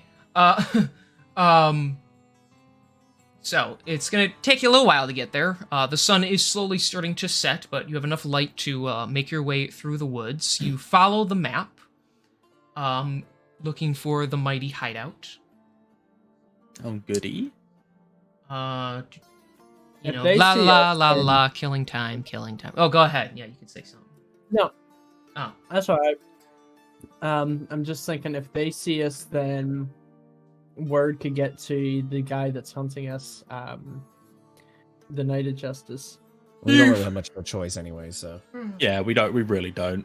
There's a lot of Because orcs either to he's deal gonna, with. either he's gonna come out and look for us, and like leave his city slightly weaker because him and his troops aren't there, like a fucking dickhole, or he's going to be sensible about it and go, oh fuck it, my scouts have just spotted them guys. Ah, geez, I do have priorities though, so I can't really go do anything about that because while I am a dickhole, I'm not brain dead. Yeah, He's a Knight he of is Justice for a reason, so. Exactly. So hopefully he's got more sense than to go, oh shit, there's an ever-growing orc force that's like just outside our city. Well, I better take like me and like a quarter of the army to go look after like 5 degenerates who pissed me off one time. Yeah, well, annoyed him enough for Mazar to say he is actively searching for us. Oh, for Yeah. sure. But like at the end of the day, he's the one who gave up the location of Muna. So who's the real dick here? Also, you have to remember that the scouts that they sent out, like to search like these encampments on our behalf, were sent by Mazar, so they're probably also aware of the fact that we're like, working with him. No, that's true. That's true. Yeah, we should be good. All right, I think that's enough pondering on that. I think. We'll see you guys are Now talking just about watch this it as bite you're us in walking the there. Yeah, you guys are. Okay, so this location on the map you found shows a large stone building, and that is exactly what is revealed to you once you enter through the forest area. You see a steep grassy hill, and it leads down to the side of the large mountain in the distance. You see the giant building. Orcs stand guard at the front doors and the top of guard towers. They pace back and forth, their sharp eyes looking for any threats. There are flags, red and tattered, with some kind of bladed symbol, likely a symbol of Kuvak, that wave across the walls. You watch as a large wagon with several orcs are pulling the wheels. And they are entering into the stronghold before a giant iron gate shuts down behind them. So yeah, you see this giant, stone structure. Eventually, you hear, psst, you guys, over here! I'd like to roll for perception or investigation to like try and narrow down where the whispering's coming from? Perception. Perception. That is a 20. The sound is obviously on your left. Looking over, you see a couple of figures in metal gear, hiding behind trees, and you actually see one guy gesturing with his hand to come over to you. You recognize the armor as Imperial troops from Westershen. Sweet. All right, I'm gonna make my way over. Like, I'm gonna sneak over, sudden like whoever, like the orcs can't exactly see like the movement, but like enough to like make sure I'm getting over to them like normally enough. Mm-hmm. You can all waddle on over there. So as you sit down, you see a couple humans and a halfling soldier. I am the corporal assigned to this position. I assume you are all the adventurers? Yes, we were the ones who messaged Mizar to have you guys stationed out here. What have you learned? Not much. They have typical guard rotation every couple of hours, about 4 from what we can tell. Although there's always somebody watching the doors and the roof of the building. Every about half day, a wagon with supplies comes barreling through. And then we've seen that creep Kuvak, or who at least we can assume to be him since he rides some kind of giant contraption. He comes and goes every now and again, but it seems like he spends most of his time inside there. What kind of contraption? I don't know, it's some kind of big vehicle pulled by like a dozen horses. It's kind of weird. Which route does it usually come from? There is like a dirt road in the ground, and he points to the left. It goes off far in that direction. According to what we were told, that's apparently where the army encampment is. But if you keep going further, you go into denser areas of the woods, where there's likely to be more orc camps. Right, okay. Here now. Wait, what? He said it's here now. Here and now, we believe he's still inside. We haven't seen him leave in a while.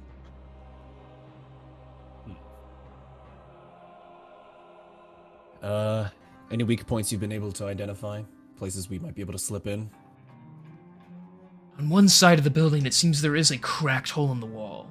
They're working on repairing it, but it's taking them longer than anticipated. You probably have a couple of days before it's even sealed closed.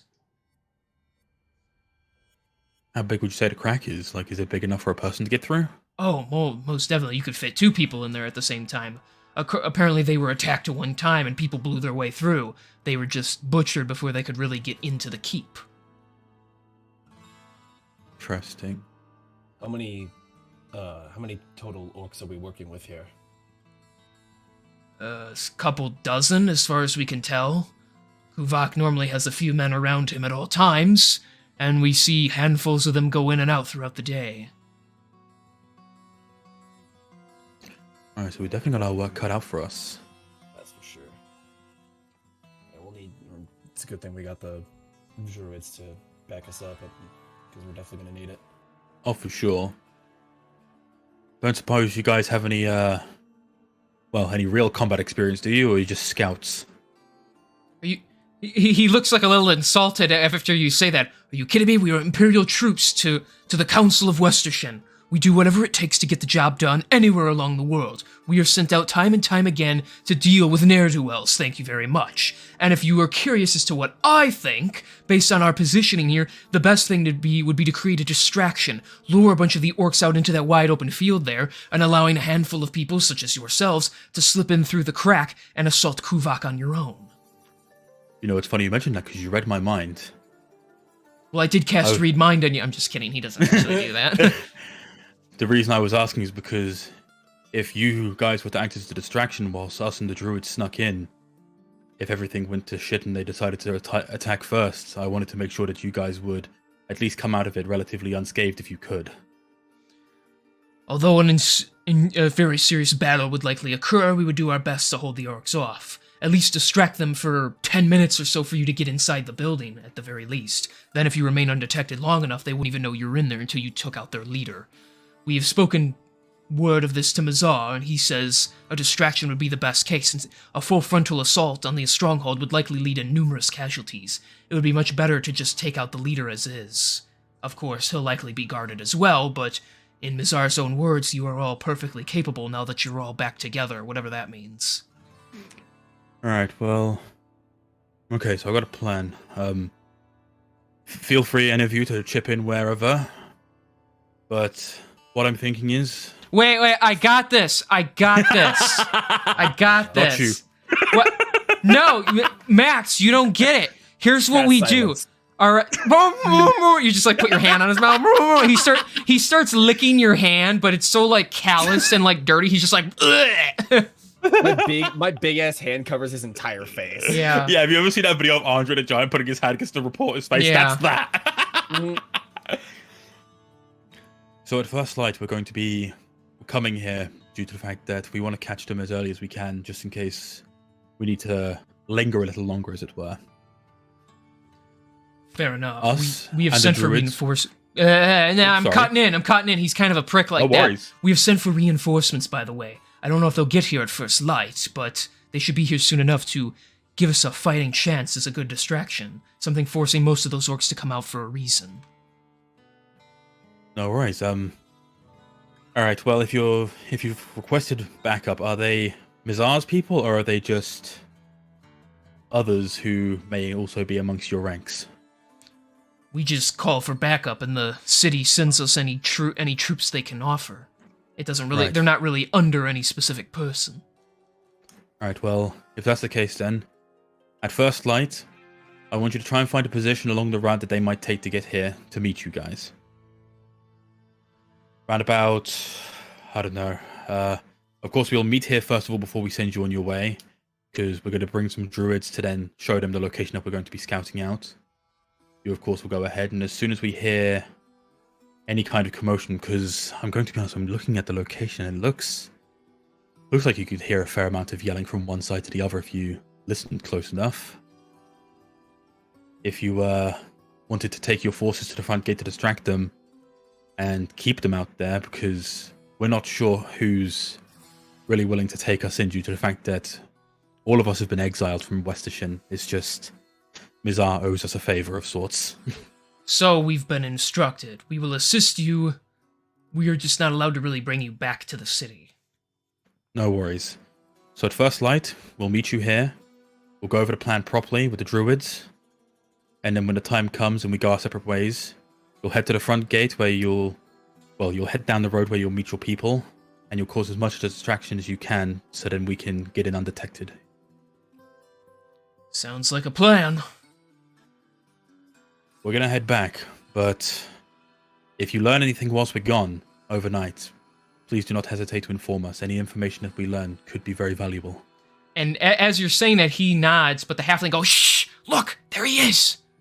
And you all look out, and you see, right, it actually comes from like the side of the mountain. Another gate opens up and closes, and out comes about 8 horses pulling a very large wooden, like, it almost looks like a building on wheels, but it's like a giant wagon.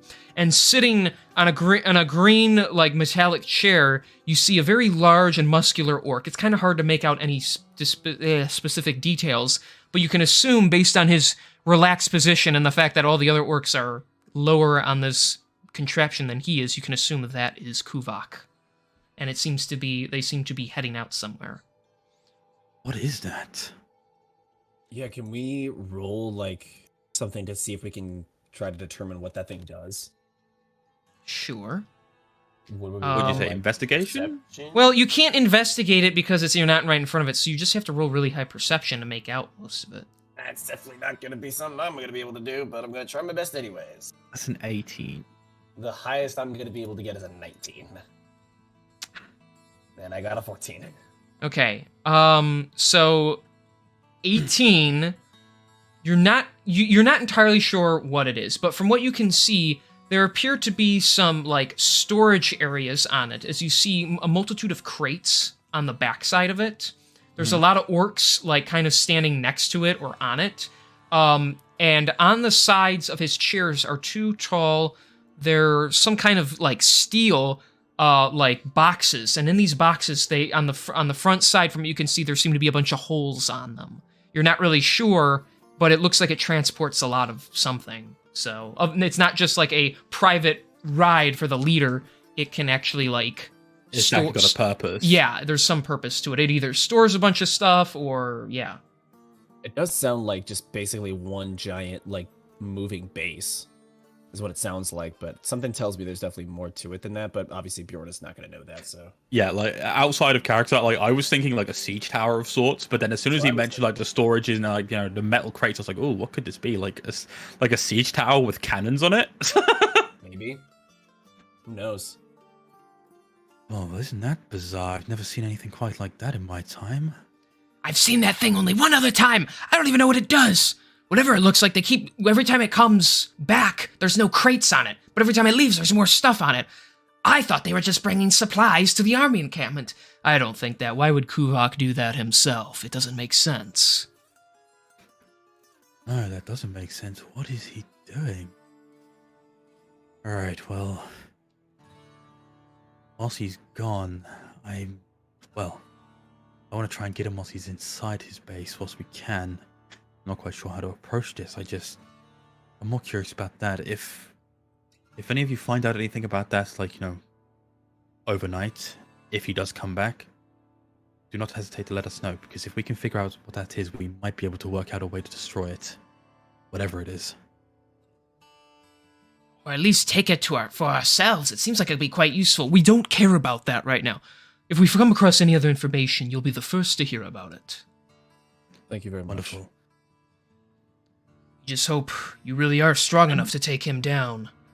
I've never seen an orc quite built like that. With your help doing your job, I think we'll be able to do it. Then until tomorrow. Alright, so fucking, we're making our way back, boys! Making our way downtown, walking fast.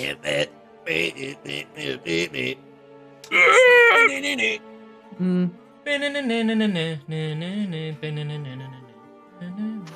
I need you. Shut up. No, you shut up. All right, so You hang up first. sir, you guys, I'll kill you. so you guys are going to head back to the druid camp, I hope. Yep. We're gonna head back to the Drods. The Girads. Okay, The Drafts? he's not here yet. He's still not fucking here. I didn't think he'd be like missing the entire session. Well, Neither did I, actually, but if he does, it's gonna be a bit of a shame, but oh well. It's gonna be his. At this point, it's just their loss that they're not here to enjoy it. So, Yes. I- Admittedly, with oatmeal, it makes, like, a lot of sense, because fucking nuclear work. Yeah, yeah. Well, we're And just at a point. exams. I'm finally at the point where if one Sunday happens and none of you can make it, I will just play everybody, just every character in the game, and then I'll slowly lose my mind over the 3.5 hour period. So, Well, fortunately, you'll never have a develop like session where you'll be schizophrenia without over me. that session. yeah. He's gonna I'll be- think that like we're all in the room playing with him, and he's just doing the voices himself. He's in the corner in a straitjacket. Okay, guys, let's roll. What do you mean Roll you for can't find the initiative. dice? Yeah. No, Oatmeal, you can't get advantage for no reason. Hmm. No, Sketchy, you can't have a gun. I want a gun. Called out. All right, I'm just getting myself a drink real quick whilst we're doing whatever. You guys comes want to take 5? We can take 5, yeah. Okay. Yeah, we'll take 5. Okay, good. I'm gonna take 4.5. Ow. Ugh. Kieran's not even here to pull up random animal facts for us, though. What a disappointment. Well, he'll be back in a minute. He'll be able to do it. So, all right, intermission. We Literally hear my man running it up. Yeah, he just starts like pitter pattering up the stairs. Should someone say random animal facts? All right, like, so- I swear I heard him run the tap. Yeah, I got my water. Yeah, but I swear I could hear you running the tap for the water. It must be pretty close by. It's literally just in the next room. Like, it's Yeah. literally like 5 steps away from my desk. It's brilliant. But I do actually have a fact that I would like to share. I saw that And- coming. And this one isn't disgusting. Oh, good. So, did you know that originally Resident Evil 4 didn't actually plan to have Leon S. Kennedy? The original Resident Evil 4 concept actually featured a character called Tony Redgrave, who was infected with a virus of sorts which gave him powers. Huh. But then due to the nature of this game and how it progressed, ditching any and all elements of horror and instead adopting more of a combat focus, like through and through combat, including fist-to-fist combat like segments. Capcom said, no, you know what? We don't want this as part of a Resident Evil series. And so the director of the original Resident Evil 4 went on to make Devil May Cry. Oh. Devil May Cry was basically a scrapped Resident Evil 4 demo. I was gonna say, I'm like, if you got powers and you're all badass, like Leon's badass, but at least he always seems like he's still in danger unless he perfectly shoots things. If you got powers and stuff, yeah, you're not gonna be really afraid of anything. So, like, believe it or not, that concept and like, you know, the whole Tony Redgrave alias stayed on to the point where even in the novelizations, in his backstory, his pseudonym is Tony Redgrave, and it's what inspired his look to be very Leon-esque in the first game. With like the middle hair split, was because he was originally meant to be that game's concept of what, like, you know, Leon might have ended up looking like when he was under the alias of Tony Redgrave. That's what we like to hear. Well, that's cool. I've got tons like this, man. I got way too many facts up my sleeve. A lot of them aren't weird as well. I got a weird one. I got a weird fact. It's not gross or anything. I just found this out. So I'm a big fan of Goosebumps. When I was little, I watched the shit out of that series, like, you know, because it's for kids, but it was like horror, and I always liked horror. So in arguably my favorite episode, Night of the Living Dummy 3, you guys know Slappy, right? Everyone kind of knows I'm aware of him from Goosebumps. Love it. So I like his design in the show better than in the movies, but regardless, so in that movie, he winds up in the hand, like the father is like a ventriloquist, like, he's just a natural ventriloquist. And so he gets Slappy, and they end up reading the card and bringing him to life and all that. Well, the two main kids are brother and sister, but the third kid is their cousin Zane. He comes over, and he's, like, terrified of the dummies, and so they mess with him. I didn't know Zane, in this cheesy but slightly scary kids show, is Hayden Christensen. Wait, what? Anakin Skywalker is in Goosebumps, and he gets turned into a ventriloquist dummy by the evil dummy. But, I fucking love that. Oh my fucking god, no. Like, literally, this picture that I've just seen, it's like, it's almost clear as day that it's him. That is mad. Holy shit. Hold on. Now I gotta look it up. I just found this out. I'm like, I have to share this with people. At least people who know who I'm talking about. Like, my parents wouldn't know that name. Holy shit, yeah, it actually is him. Yep. I looked it up, yeah. I was like, oh, no way. It's the lips. That's what it is. It's the mouth. It's the lip. Mm-hmm. It's also like, I also think it's got to do with like the upper facial structure, like the eyebrows. I was gonna say like the the dead eyes. giveaway. Yeah. Oh yeah. But That's like, yeah, don't worry, King. Hilarious. Your mum's not the only one that like I know who's like really bad with names. Like, I love Zora to pieces, but she's really bad with names, like remembering like stuff like, so, like when it comes to like, you know, me delivering like facts or, oh hey, yeah, like this person's in this, she's like, who? And I have to like give her a character that they've played. Well, yeah, like my parents aren't big Star Wars people. Like they know the original 3, but like the new stuff, they're like, yeah, whatever. You know. But yeah, I'm not even a huge, I like Star Wars. I'm not a huge fan, but I know people really like Hayden Christensen. And when I found that, I'm like, oh, that's really cool. Like that was like one of his first ever like appearances. So my facts are never about animals. They're always about like movies and stuff. Like I'm obsessed with Scream. So I like finding out all the secrets behind those movies, you know? And so I get a lot of those. So the only reason I dished out animal facts is because they felt a bit more universal and more people might enjoy them because they're animal based and they'd be like, oh my god, a cute animal fact. No, here comes an animal fact about dolphins doing stuff to decapitated fish bodies. Yeah, but that's the problem. No one wants to hear that either. So, but no, if people want video game and movie facts, I've got plenty. Well, we'll maybe make that the new intermission, but we should probably just get back into it, right? Fantastic. Everybody got their 5 minutes in. Sketcher, you still here? Did you pass out? You might have just passed out. I'm gonna pee real quick. Okay. All right, man. Skashi. Oh no, he's here. Big sketch. Yeah, I got like tons up my sleeve. Like, I'm actually like the biggest fucking annoyance to like Zora of all time with it. Did like, you we'll know? Watching something, yeah, like we'll be watching something or playing something, and it's more prominent in like in animated stuff. Mm-hmm. Like for example, like was it I got to like she maybe like me and her watched a bunch of the Tinkerbell movies, the animated ones, because she's very much into that kind of stuff. Gotcha. And I think we got like to I think it's like the third or fourth one where like they like, you know, show off like more of the stuff involving like the Ice Fairy Kingdom and like you meet the King of the Ice Fairies, and I was like, why do I recognize his fucking voice? And like I was like, oh god, like that note, like it was like actually getting on my nerves. Like no, that fucking like there were certain words that he was saying, and I was like, no, I recognize that. And I looked at Zora, and I was like, that's the fucking guy from Hot Fuzz. She was like, which one? I was like, he's the guy who runs the fucking supermarket. And then like I pulled him up on IMDb, and I was like, it fucking is. No way, bro. Or I was watching like I've been watching Modern Family recently because I've heard it's pretty good. It is. At least like the first like half of the series. The second half it gets kind of dull. But like what is it? Episode 8 during like the fencing episode where Manny's doing like his fencing tournament and such, there's a segment where Phil's trying to sell a house to a couple with a son. And I looked at the dad and like, like keep in mind the guy who played the dad in this segment is not someone whose face you see a lot in media. Like you'll more than likely hear his voice. Okay. But I sat there, I was like, why do I recognize this generic white man? And I looked at him and I was like, and I was like, that looks like fucking Nolan North. And he hadn't said a single word during the scene. I was like, that looks like Nolan North. It fucking was Nolan North. Wow. Like, I do it a lot. If I'm watching something or if I'm listening to something, I can sit there and be like, that looks or sounds like blank, or, oh, you're watching that features like, and I'll list off like some other character who's like not prevalent to the story in any way, maybe like a background thing of, oh, you're watching that with that in it. And it's like, Kieran, why do you retain all this useless shit but you failed school? Because it's what I do. I love memorizing the dumb shit that no one considers remembering. All right, I've decided I'm going to hold my pee, so let's go. All right. Oh, okay. Sketchy, are you back? You here? You good? Yeah, I'm here. Okay.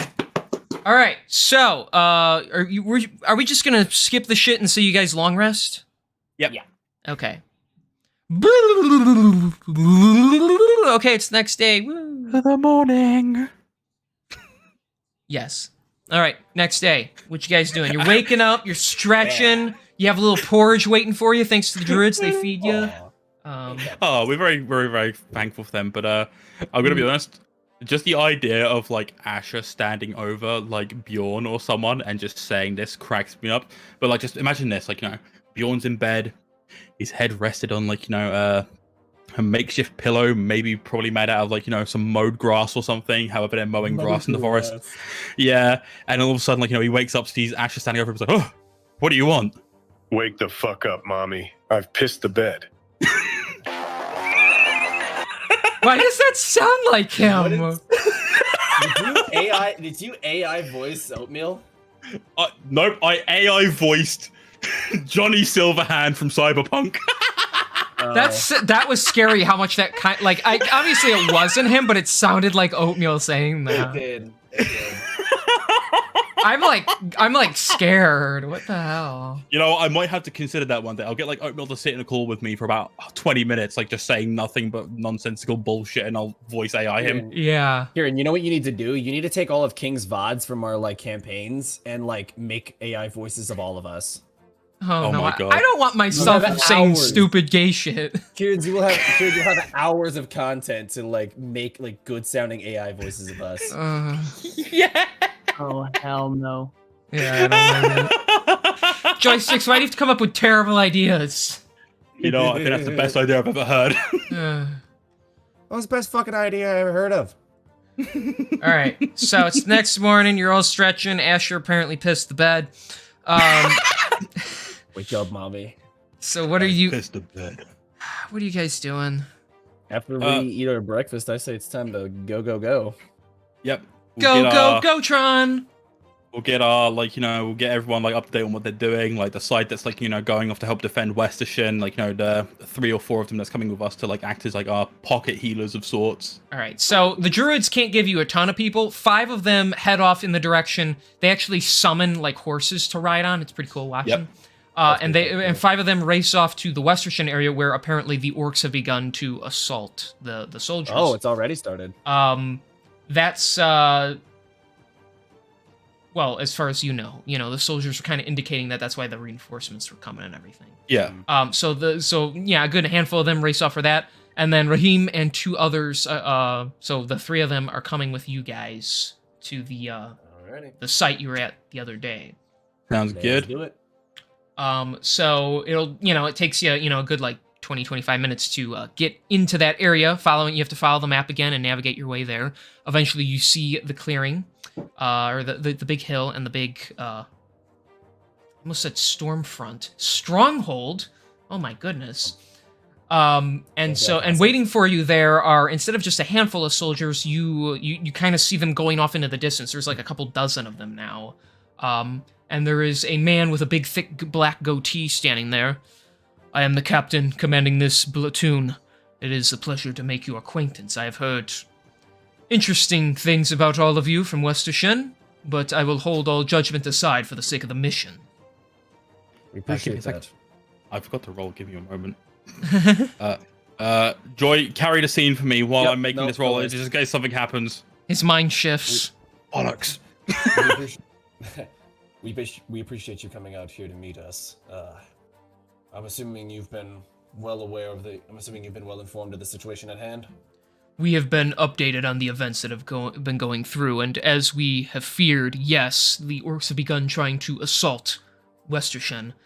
We've been hearing reports of some strange-looking contraption that is able to run right over men who aren't on horseback. We don't know exactly what it is or how it's getting around, but let's just say the druids are going to be a big help in defending us. While the men have them distracted here, me and my men are prepared to pull a full frontal assault on that stronghold, hopefully lasting long enough for you to get inside that building. We appreciate all the help that we can get. Has anybody learned anything new about what's the ins and outs of this building or anything new? It is embedded deep within the mountainside, so even though part of it is an actual structure, once you go further enough in, you're going to start seeing caving tunnels and such. Kuvak has a lot of disturbing surprises inside of there. He likes to collect more than just orcs, various items and rare creatures he finds. He is a conqueror nonetheless. Do not take any pity with that man. He cannot be allowed to leave. Well said. Also, if you can do it by the end of the day, that would be much appreciated, seeing as how our scouts report the army encampment has hundreds of orcs at its disposal, and whatever the magic caster there that is Kuvak's second in command, he is preparing to make a move of his own. We'll get started right away. Very well. On your mark, we will enact our plan, but you'll have to tell us exactly what you need from us. We essentially need you to draw as many of the orcs away from the stronghold so we can slip in undetected, keeping them busy for anywhere up to 10 minutes. Do not put yourselves in more danger than you have to. Understood. And what of them? He says, gesturing to the 3 druids behind you. The druids will be following us inside, making sure that we're able to get through relatively unscathed. With our numbers as low as they are, we needed something to give us a little bit of an extra boost to get through. Understood. Well then, give us about 10 minutes, and me and my men will be ready to go. We will wait for this the signal, the distraction. Sorry, I'm scatterbrained today. That's okay. I think we all are a bit. Alright, so you guys have 10 minutes if you want to do something.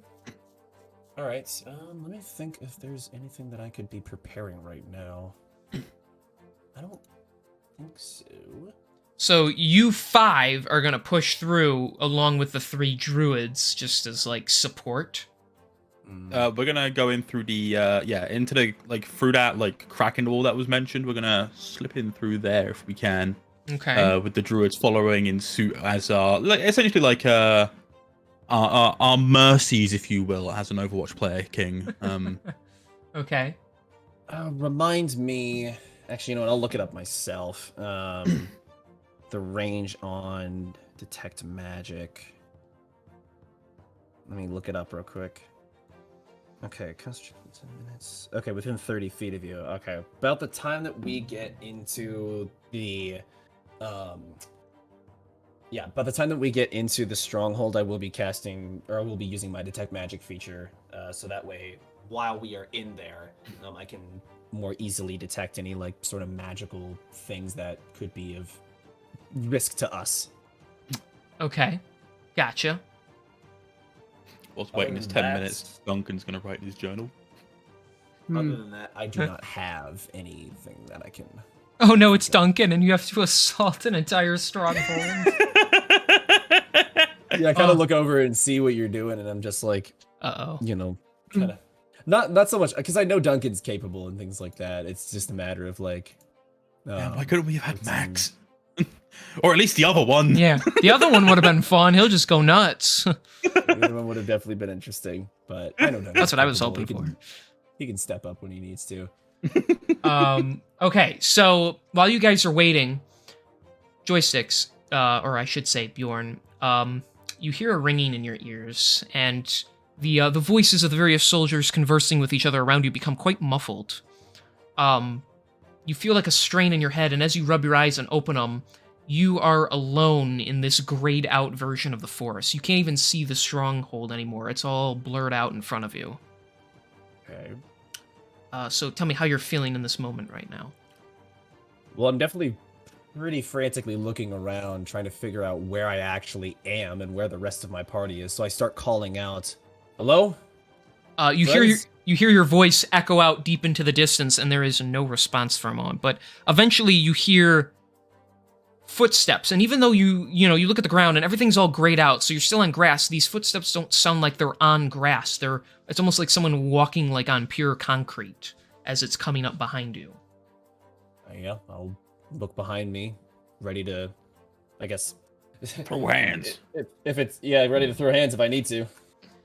So looking out, the blurred image of this big muscular figure eventually clears, and you recognize the all-powerful warrior who blessed you some time ago.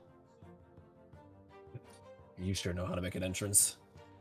Take it easy there, big boy. I'm not here to hurt you. I just figured we could have a little talk before the big mission is all. And what is this mission of any concern to you? He walks up like next to you and stands, and he like looks out at where the stronghold should be if it was actually there. I love the smell of a battle in the morning. Are you sure this is a really good idea? Just charging in there, perhaps sneaky enough, but are you really prepared to take on who knows how many orcs are inside of there? It's not as if we have much of a choice. Westershen is currently under siege by the orcs, and if we don't stop them now, there's a good chance that they could overrun the Westershen. And that matters to you why? As far as I recall, that city said, screw you, and banished you. Hell, you have one of those other legendary warriors they speak of, he says, like using quotes with his fingers, hunting you down to try and murder you for all you know. Isn't it time we start worrying a little more about ourselves instead of the feelings of others? The reason Westershen banished me was due to my own actions in the first place. Not that I believe my actions were necessarily wrong, but that perhaps it wasn't in the best interest of everyone around me, so I understand their feelings towards me. Despite that, one of the other Knights of Justice, Mazar, has been quite a help, and I know that those people mean well. I intend to defend everyone that means well and seeks to make good progress in this world. Because that is the kind of man you want to be, right? Someone who can always be relied on, and someone everyone can have faith in to save them when they need it. It's not so much for myself. Well, I guess it is a little bit to prove to myself that I am the kind of man that I want to be.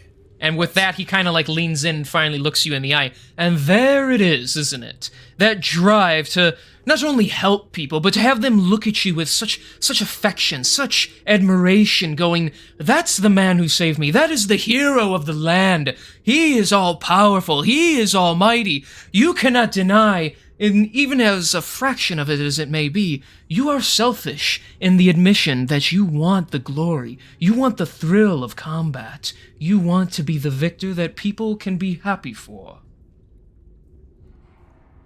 I just don't want to be a monster anymore. Warriors like ourselves, we are always monsters when it comes to fighting on that field. It is what you choose to do with yourself after the fact that can change that.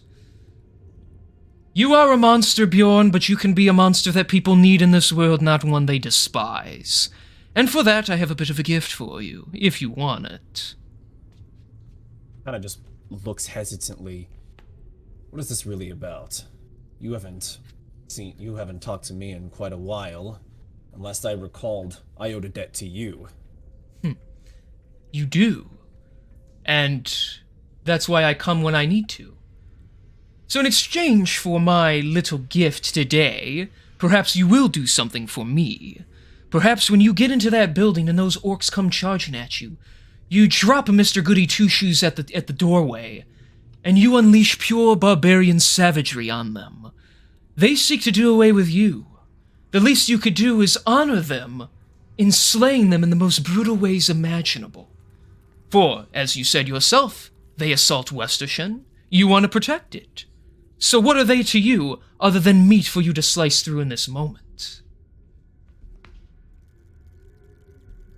He kind of just is really uncomfortable by the language that's being thrown around him right now. But he thinks about the idea of not being strong enough to protect not only the people of Westershen, but the people he's going to be fighting with by his side.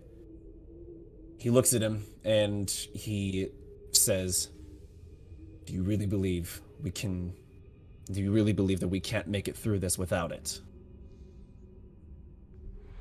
He thinks for a moment, he kind of just grins. I'm not much of a gambling man myself, but I'd say the odds aren't entirely in your favor, even if your little deception plan works. I mean, let's be honest, this Kuvok that you have heard so much about, he is... let's say he's more than you could handle. But, as I always say, a keen mind is stronger than a strong body. So perhaps, and he kind of like points to his head, if we can sharpen that mind of yours a bit, you'll be more of a match for a man who does more talking with his fists.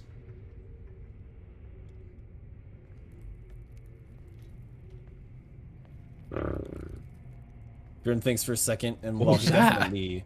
Is Sorry, that a that's me. tiger? No, I did like the kind of the sighing, blowing Oh, raspberry. gotcha. I was like, yo, he's got a tiger in his room? Like the horse rasp or something. Yeah. Yeah. I'm gonna be honest. I thought it was somebody's controller. On I their thought somebody desk. farted, I'm being honest. No. So Bjorn thinks for a second, and he's definitely in agreement that, he would rather work towards something that's along more the lines of sharpening his mind to come out on top in a way that doesn't require shedding not innocent lives, but like shedding a life in the first place. But he also is aware of the fact that he doesn't exactly have a whole lot of time to make that work. He's basically telling you, as long as you basically show no mercy for while you're in that stronghold, he will give you some kind of benefit, and in doing both of those things, you have a better odds of winning. I won't lose myself to this power, will I? No, in fact, it'll help you with a problem you struggle with on a daily basis. All right. I suppose I can't really ask for much more than that. I will accept. As you wish. He just brings two of his fingers together, and his eyes flash like pure white, and then he just kind of like pokes you. It like hurts for a second as he just pokes you in the head, and as you close your eyes, and when you open them, you hear everything around you again. Everything's all grassy green, and he is nowhere to be seen. But you now have a permanent plus or minus 2 to your Wild Surge table rolls. Hey. Ooh. So, like although that. you can't perfectly pick what you want, you have a much better odds of picking what you want now, because you have a stronger mind now, and the rage won't be so erratic. Unless, Yeah, of course, you you're rage kind of- because of, like, pure fury, but other than that, Yeah. yeah, Bjorn so just he- kind of looks at his hands for a second, kind of feels the slight more control over his power than he does. Let's hope this works. chills. All right, so 10 minutes are up. You guys ready? Let's do it. Yeah. So you guys just gonna wait there, or are you gonna move into a different position? If we could move into a position that's as close as possible without being seen, that would be ideal. Yeah, if you want the soldiers to wait, it'll take you a few minutes, but you can navigate kind of around the hill and go like around to where the orc guards wouldn't be able to see you, so you're like pressed up the side of the mountain, and then you can like beeline it for the hole in the side of the building. Works for us. Okay, so the guys are the druids are with you, and they will do their best to help you get in and everything. Eventually, you wait for the signal. You're not sure who's gonna yell or anything, and then you realize the signal. It's not actually. The signal, shockingly, isn't like a yell or anything, as you see a giant flaming rock shoot out of the woods from a catapult, and it just it flies in the air and it smashes into one of the guard towers, blowing the orcs out of it. You see their flaming corpses go flying, and then you hear a loud like war siren as the iron gates rise up, and you can't even count how many orcs are running out of this building. Metal armor, blades drawn, just screaming, and then coming out in a drove from the trees are all the armor-clad Imperial soldiers of Westershin, the captain leading the charge with the blade. Attack! And they clash. So, you all stand there shocked for a moment, because you realize if you went into that stronghold without some kind of distraction, you would have been fighting probably 100 or so orcs all on your own. Hordes. Oh yes. my god. So the battle is, although on a smaller scale than most, it is still quite visually grueling. You see one soldier run up, he literally just slices the throat of an orc as another one comes up and smashes its axe into his shoulder. A spear comes through and saves them from another person. Flaming arrows are shooting from the back of the woods, killing some of the orcs, but the more heavily armored ones are charging through. A couple ogres begin to rush out of the building as well, throwing giant chains, looping in several guys and smashing them into the ground. It is quite a visceral scene. Eventually, you steady your nerves and you focus on your objective, unless you have something else you want to do. But nope. No, we're ready. I'm ready to go. Yeah, Duncan is don't get Duncan wrong. This is the first time he's seen something to this scale ever. Like, he's like, oh my god, I've read this in stories, but what? Like, he's more bewildered than anything, just like admiring the scenery as like fucking the vicinity drags him along. All right, so then the 8 of you now begin to quickly make your way across the side. You see a lot of the orc archers up top firing into just the big crowd in front of them. They don't even notice you. However, a couple do, and they begin to point their arrows at you guys, so I'm going to randomly roll for who gets afflicted by this. All right, so 2 people are going to have arrows shot at them. Bjorn and... Oh, it's going to be Rizzler.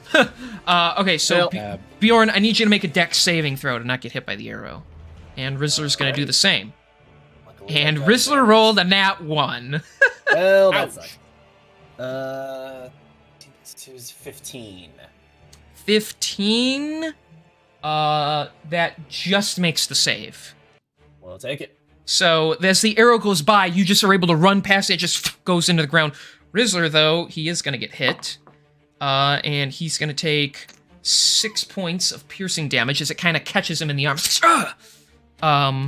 So, for whenever this commences, like the next session, when he shows up, he'll have to know he's already hurt. So, okay, gotcha. So I'll just put -6 right there. For saying, are we ending now? No, not just yet. Good. But we're getting there. Okay. I also don't want the other 2 to miss as much of this as possible, so... Yeah. Alright, so as you guys... eventually you were able to dodge all the arrows firing at you, and you run inside. A lot of the orcs have already exited in. A few of them turn and look at all of you, and they begin to rush at you guys. Riam gets in front of you, and he points to the door. You 2, follow the 5 of them! Go inside and end this! And then he wild shapes into a giant owlbear and just assaults the orcs. He, like, pounces on 2 of them and, like, bites their heads. Fuck yeah. One of them cuts him on the arm and he just backhands it into some furniture. And so he begins to deal with them in this, like, courtyard area. So, loving this. As... So as you guys go through, the front doors and the cracked hole in the wall lead into this center chamber as you pass by. Well, actually, now that we're kind of here, we can do, Oh shit, give me just a moment. My mum's coming real quick. Okay, well, I'm gonna kiss her. Hey, yo. Please don't. My mum requires respect and appreciation, okay? Wow. Okay. I'll be back. Like, give me like 5. Yeah, no worries. 5! Oh my gosh. Won't be 5 exactly, but it'll be like a short amount of time. I'm sorry. It'll be like... Just hurry up, beach! I'm just kidding. I don't really care that much, but... Alright, well, that actually gives me a moment, because I don't actually have druids to give you guys, so now I gotta find some. Yeah, man, work away. So, let's see. We need, not samurai and shinobi, that's for sure.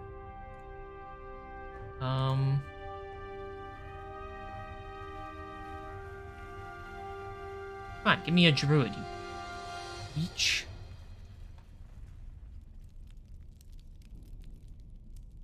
Maybe here. Caster... Kinda.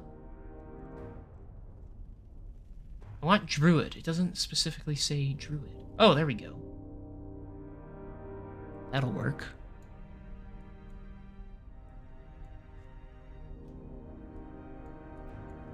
Okay.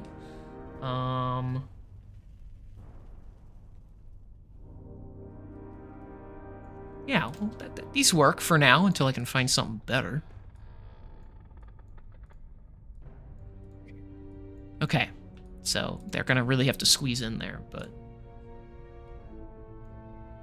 Squeeze! Okay, so here you guys go, big-ass map. Here we go. Nice. Alright. And I can't afford dynamic lighting because I'm not paying for Roll20, but these black squares do the job, so... That'll do. Thank you for lurking, Steve! Appreciate you. Steve's lurking. Oh, groovy. Oh, you're back? Okay, great. If we would like to determine order of where we're going in, I would like to have Bjorn leading the way. Yes, so you guys are going to a dungeon, so I need, well, either you all can just kind of pick the order, but then it's the order you're gonna go in, like, for all of initiative, or you all roll. It's up to you. What do you guys think? I'm cool with Bjorn leading. Like, Okay. no. Having Bjorn and Vicindy kind of taking, like, a more central role of sorts, as they are the bigger fellas. Okay. Big boy. So,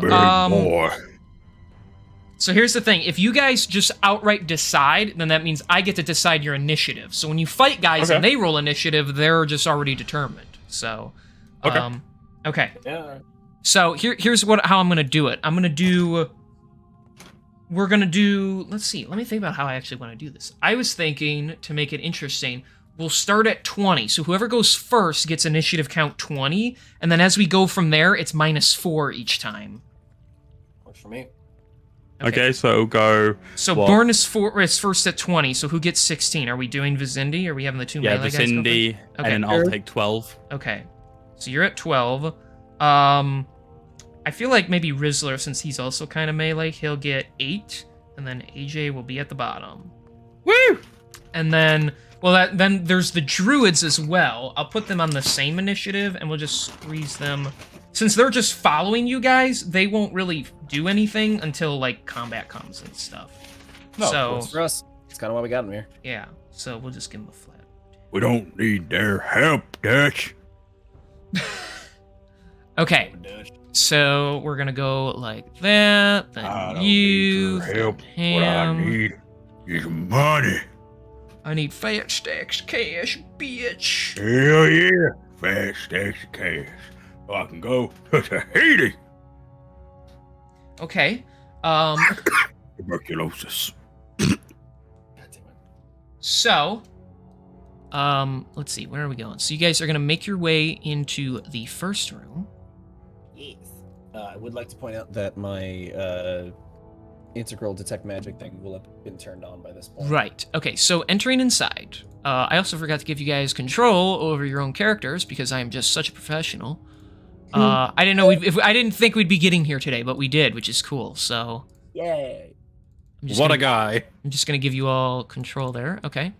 Okay, everybody should have control now. So, yeah. You spot a commons area. Green-treated wooden tables and cushioned chairs fill most of the room. The scene is surprising to you, as orcs do not typically live in such comfortable conditions, nor would they choose to. You spot barrels of ale and crates of what appear to be fresh rations. There is a single hallway at the southern end of the room. You hear talking in the distance. So you guys can kind of, I mean, if you want to just simplify it, I can move you in here for right now, but... Yes, please. Just for now. I don't mind doing it. And then these, they're wearing masks because I said so. The druids are going to just kind of back you up. Just bear in mind, they have good magic. They're not the tankiest, so, that's something to concern about, but they will back you up. So, your pocket mercies are with you. So... Let's go! Yeah, so you're in this commons area. It's quite peaceful right now. So at the end of this hallway, like how far away would you say the voices are? You can assume they're at like this hallway's only like about 20 feet long. Once you get to the next room, that's where the voices are. You can see like a lit doorway. So. Yo, this doorway's biting hard. It's lit. I'm gonna kind of signal. I'm gonna signal to Duncan. There's kind of like a rock in the way, but you can get around it. So. I'm gonna signal to Duncan to come over to me. And that's what I'm gonna do. I can't move my icon, but that's what I'm gonna do. What? You should be able to. I won't let me. You give him access. There we go. There you go.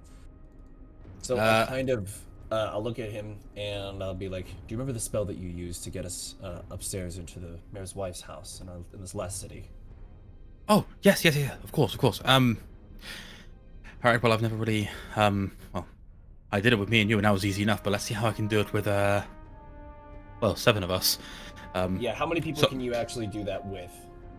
For duration, each creature you choose within 30 feet of you, including you. It doesn't actually say a limit. It just says it's just within 30 feet. Every creature you choose within 30 feet. Awesome. So you can turn everybody invisible. Yes, let's all with a group plus up 10 and then- bonus to stealth checks. Correct. Okay, so you're all invisible, but okay, so normally how I have this, whoever's in front has to roll stealth then. Yeah, that's fine. I will do that. And you said it's a plus 10. It's a plus 10. Okay. Wow. Would you get like a 30 or something? Wow, 13. So it's 23 to stealth. Holy. Okay. I feel like this is going to just break everything, but you know what? I'm game. So, you're going to enter the next room, because you're all invisible and completely stealthed, and I'm depressed. So, you can move, or I'll move you, I guess, if you're going to start. Sorry. Wait, does the 13 make it? Well, it's 23. What do you mean? No. That was my roll. My roll was 13. Plus that was 10, like what isn't I got. it? No. That was I rolled a nat 1. So it's 13 stealth. Oh, So well, it's you don't know if 13 you make it or total. not. You don't know.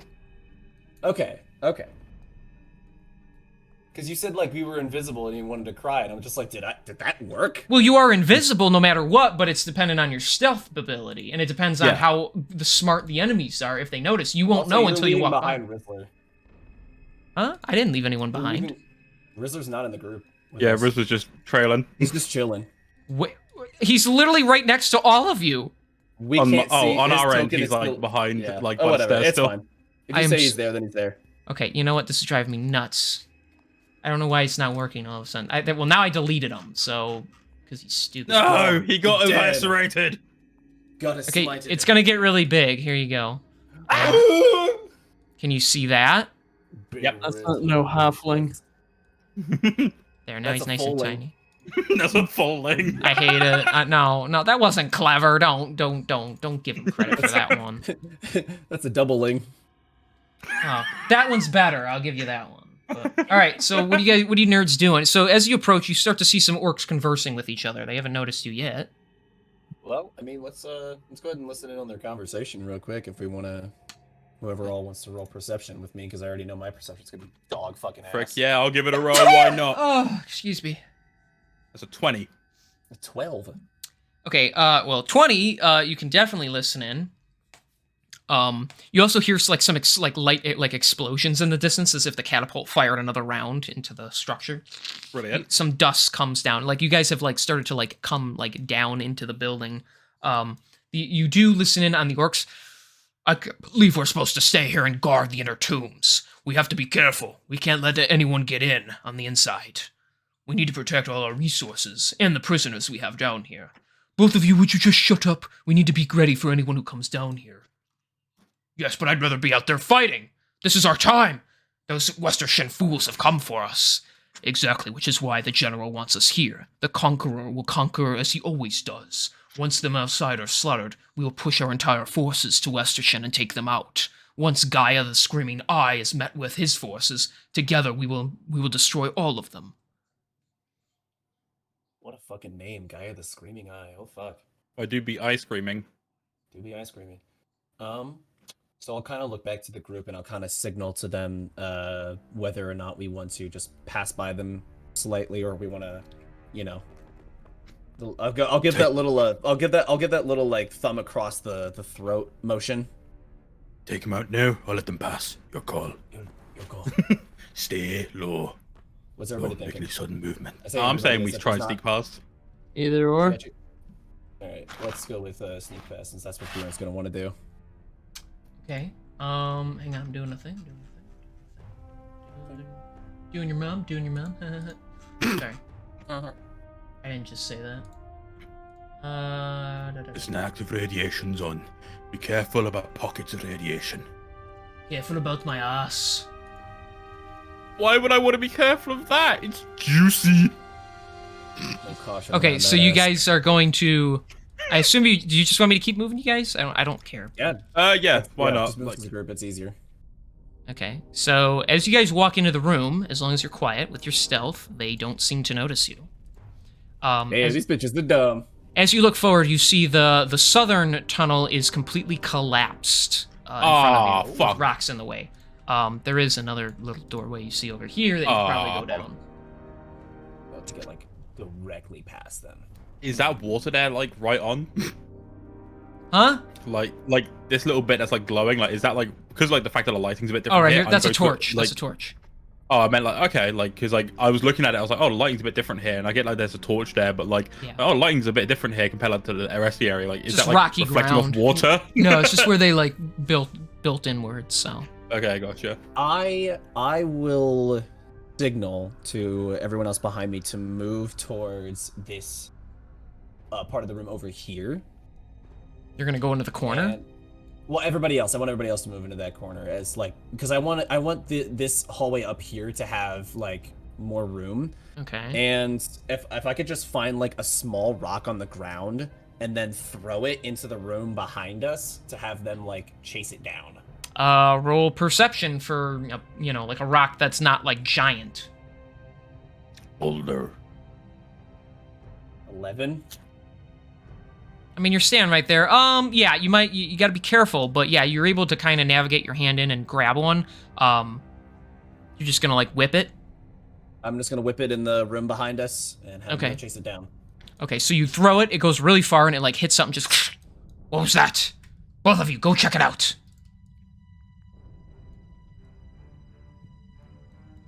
What a punk bitch. So they're gonna walk in there and look. Cool. Well, let's scooch on past then. Sneak on by. Get into the next room. You guys are gonna scooch. Uh-huh. Okay. We scooching. We scooching. We scooching. We scooching and Scooching, smooching. Oh. Oh, I like smooching. Oh, Rizzler's on me. Oh. Oh. Not by my choice. You did that yourself. Okay, so All you all according to plan. I'm a willing creature. stop it. Okay. With a touch action, he can seduce me if he likes to. I'm a willing creature. The curved hall leads you to a smaller chamber. In this room, a large stone pillar stands 10 feet out of a large pool of water. The edges of the room have been destroyed and appear to be difficult to navigate. Yeah. We're looking at difficult terrain right here. Yep, a doodle. Fun stuff. Which just means less movement speed, correct? It's like your movement speed is halved. Yeah, so you just gotta be careful where you're going around here. How's my 30 feet of detect magic doing right now? Any alarm bells going off? That's a good question. Yeah, you do sense. I mean, you sense like light magic, like in the distance, like nothing nearby. Okay. Where? Wait. do we need Let to me check. go? Let me check. Shh. Quiet yourself, my child. Just kidding. You do sense a little bit of magic coming from the water. Not the water itself, but something like in it. Okay. Like I kind of want to take a look and see what I can see down there. I guess make another perception check. Yeah, you'd have to roll perception on the water. On the water. 14. 14. You can't quite make anything out. It's not. That's too low. Okay. All right. It's probably not super important then. Bjorn's gonna start making his way around to the next entrance to get to the next room. Okay. You gonna go up or are you gonna go down? Oh, there's two. There is a noticeable doorway here and a noticeable doorway here. I will say from this direction you hear more noises. This one's like quiet. Well, I'd say at least have a gander at the noisy room and see what's going on in there first before backtracking. Yeah, because I think we definitely need to know what it is we're working with. Of course. Yeah. Yeah, okay. Bjorn will kind of make his way around to this doorway to kind of peek in. So you're gonna go over here. Yeah. You guys gonna start just kind of like squeezing around one by one? Yep. That's all we Okay. can do, really. Okay. I have to be... Okay, so... Hang on. We got a hallway here. I gotta remember what I'm doing. There we go. Alright. I assume everybody's just gonna go. For sure. You're We're gonna just gonna follow after him. You're gonna stay a big invisible group. Yep. Okay. That's without praise, baby. A big invisible group that sticks together, stays together. Okay. So, I gotta remember where the heck I am here. Where the fuck I am. Run, pick the hideout. I think I can get away with moving everything. Yeah, okay, cool. Okay. So. Okay. Sorry, I'm double checking. Okay, several heaps of rock have crashed into this chamber. The ground is covered in cracked rocks and torches, and the torches in this room seem a bit weaker. Rather than a doorway, a cave opening with water resting on the floor leads to alternate paths. In the corner... Let me make sure I know where it is. Yeah, in the corner, you actually see... Hang on. I lost my train of notes. You see an old gnome with bloodshot eyes and a wicked smile. Shall I tell your future? 1 gold coin apiece to know what will happen to you someday. He's like in a little cage over here. Oh my god. Okay. It's kind of hard to hear him over the rushing water. I guess I forgot to actually like put a gnome there. Sorry. You know what? I'll humor him. I will kind of like go out there and see if I can like break open his fucking cage. Okay, hang on. And whilst he's Here we go. We'll get this little guy right here. Okay, whilst so he's looking to break it open. you I'm guys gonna give him a can gold move piece. yourself. You guys can move yourselves. You know, Oh, if okay. you want. I just did. You should be able to. Okay, so you're gonna. The cage doesn't open if you just yank on it. You'd have to like do something to it. So, Like what? like well, what do you want to do? Do you just want to bust it open? Is it just like one of those things where it's just like a padlock? Yeah. There's a big size lock on the side of it. Yeah. Yeah, I'll just Chains take the right axe and just fucking chip at it. Okay. So roll to hit. 25. Yeah. That hits. Roll damage. 10 damage. All right. So you swing and you chip at the chain and you break the lock. It's not completely busted. You'll probably have to hit it one more time. Can I roll like an athletics to like just fucking pull it open? You can certainly try. Hello, sister. Sketchy just came, by the way. Mm-hmm. So did I. Funny.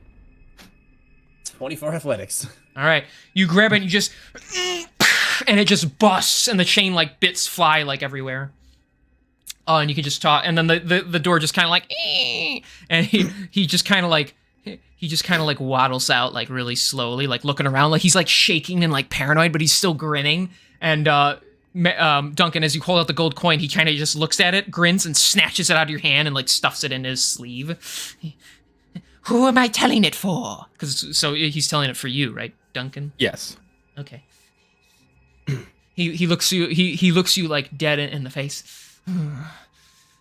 Let us see. Like you're like really uncomfortable with like these bloodshot, like bugged out eyes just staring at you. I see in your life a woman, an older woman, a woman you've known for a long time, and she doesn't make you happy. No. She makes you quite anxious. She makes, and he pauses for a moment. She makes all three of you quite anxious. Who would have thought? But she's looking for you. She is over in Zarganthex. She wants to see you. She wants to talk to you. I don't know why, but she does. This is a sign, Kieran. We need to date men. Well, I mean, I was taking a drink, you piece of shit. upon hearing that and like what Mac had told him, he does kind of like take a moment to wait. Let me check. Was it? I'm trying to remember if he told. I think he told Max. Yeah, information because. Yeah, no, he I told believe Max. so. Yeah. Duncan looks a little bit confused, but trust the overall words of the teller. Three of us? What do you mean, three of us? I don't know. I look at you and I see a big personality. A personality shared.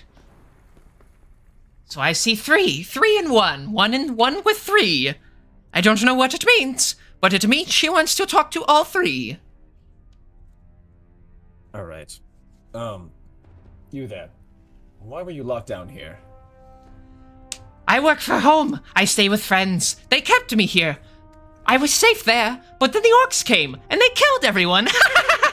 But it was okay. I found the powder. The powder I took, and it made me feel fine. I feel safe again. In the cage that you broke, that is where they kept me. I told them the future. The big one with the scars on his face. He told me, tell me what I want to know, or I give you the axe. And it was funny, because he actually had an axe. So I told him the future. I told him where to go and where to find more orcs. And then he said he was going to take them, and I told him the day to attack the tower. The tower of the keep at the big city. And that was today. So that is why his people go to attack the big city today. He must be after something specific. Is Kuvok here now? You have to pay up if you want more info. 1 gold coin per future telling. Alright, yeah, I'll take out a gold piece and hand it to him. Okay. He takes it and he looks you dead in the eye. First an answer to your question, then to your future. The big one, I'm not sure. He comes and goes as he pleases. He doesn't talk to me very much, but normally he stays here rather than at other place he talks about. And as for you, oh my, you are strong, very strong. The mystery man who speaks in riddles and tells you of a fortune you not know yet. He wants to give you more power, but you are not ready yet. But when you are, he will give you much more power, and then he will ask you to do things you're not comfortable with. But if you do them, you will become very powerful. Thank you so much for playing my game. Yeah, he keeps like clapping. I don't know why he's starting to turn Italian, but he keeps like clapping his hands together, like this guy is literally like doing cocaine, but like but like it's not a real thing. So My dude's on that Usanara green dragon kush right now, Yeah. my guy. He's tripping the fuck out. This shit was watered with the blood of 36 dragons. Blazed out of his mind. So how does that make you feel? That info he gave you? He's very uncomfortable, but he's also trying not to show that it's like he's trying to show that yes, while that is uncomfortable, he's trying to show to the others that that's not a familiar fortune reading to him. Mm-hmm. So, Great. So, where do we even go? Where do we even go to find him if he is here? Are you asking the gnome? I'm kind of just like asking as like an outward question towards everybody if anybody's got any ideas.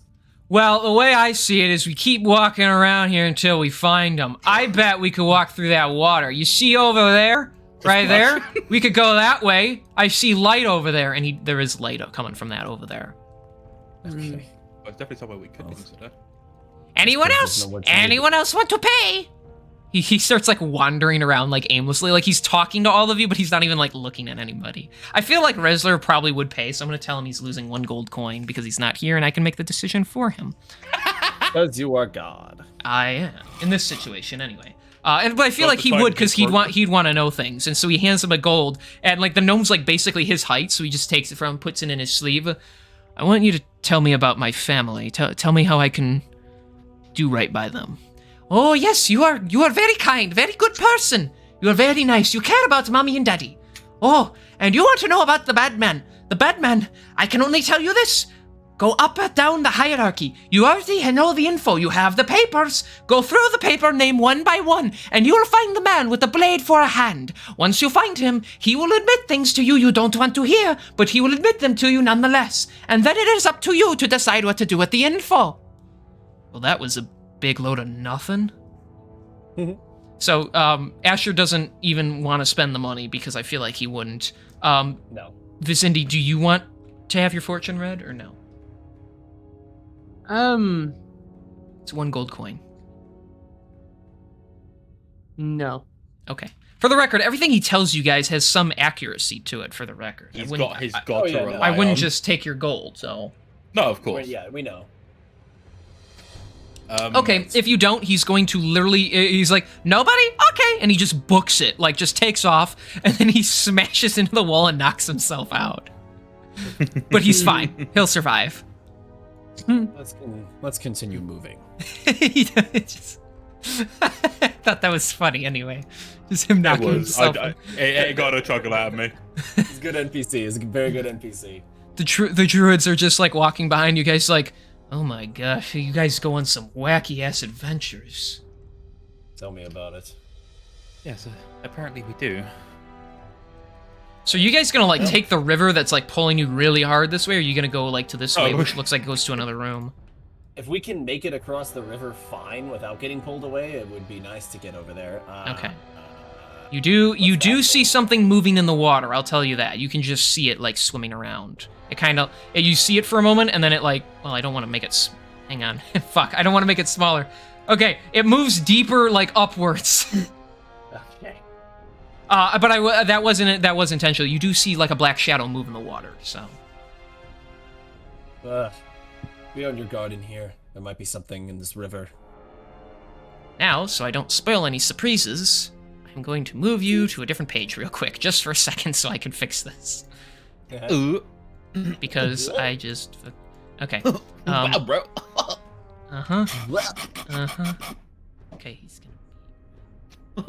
Okay. bro. Sure? Okay. Sorry about that. Just, moving the mirrors and everything. Okay. So, you guys are gonna make your way over here, right? Uh-huh. Okay. Yep. Wait, it was my idea. I want to go first. And then, like, you have to, like, push him back. Get shoved, you rapscallion. You rapscallion. You swashbuckler. You landlubber. So yeah, as the current tries to pull you southern, you guys are able to push past it and kind of make your way over here. I don't know how far in you want to really go, but... I'll come up out of the water. Yeah. Okay. As you do. So, let me double check. So, my notes are a little all over the place, but... We love it. This wide chamber stretches roughly 30 feet high. A large groove cuts through the floor in which a clean river runs along, heading south. Several cots surround a burning campfire. Various crates and barrels lay empty. Of course, the water makes you a little slower. And you do see the black shadow in the water as it begins to slither down the riverbank towards you guys. It eventually pops up at the top here.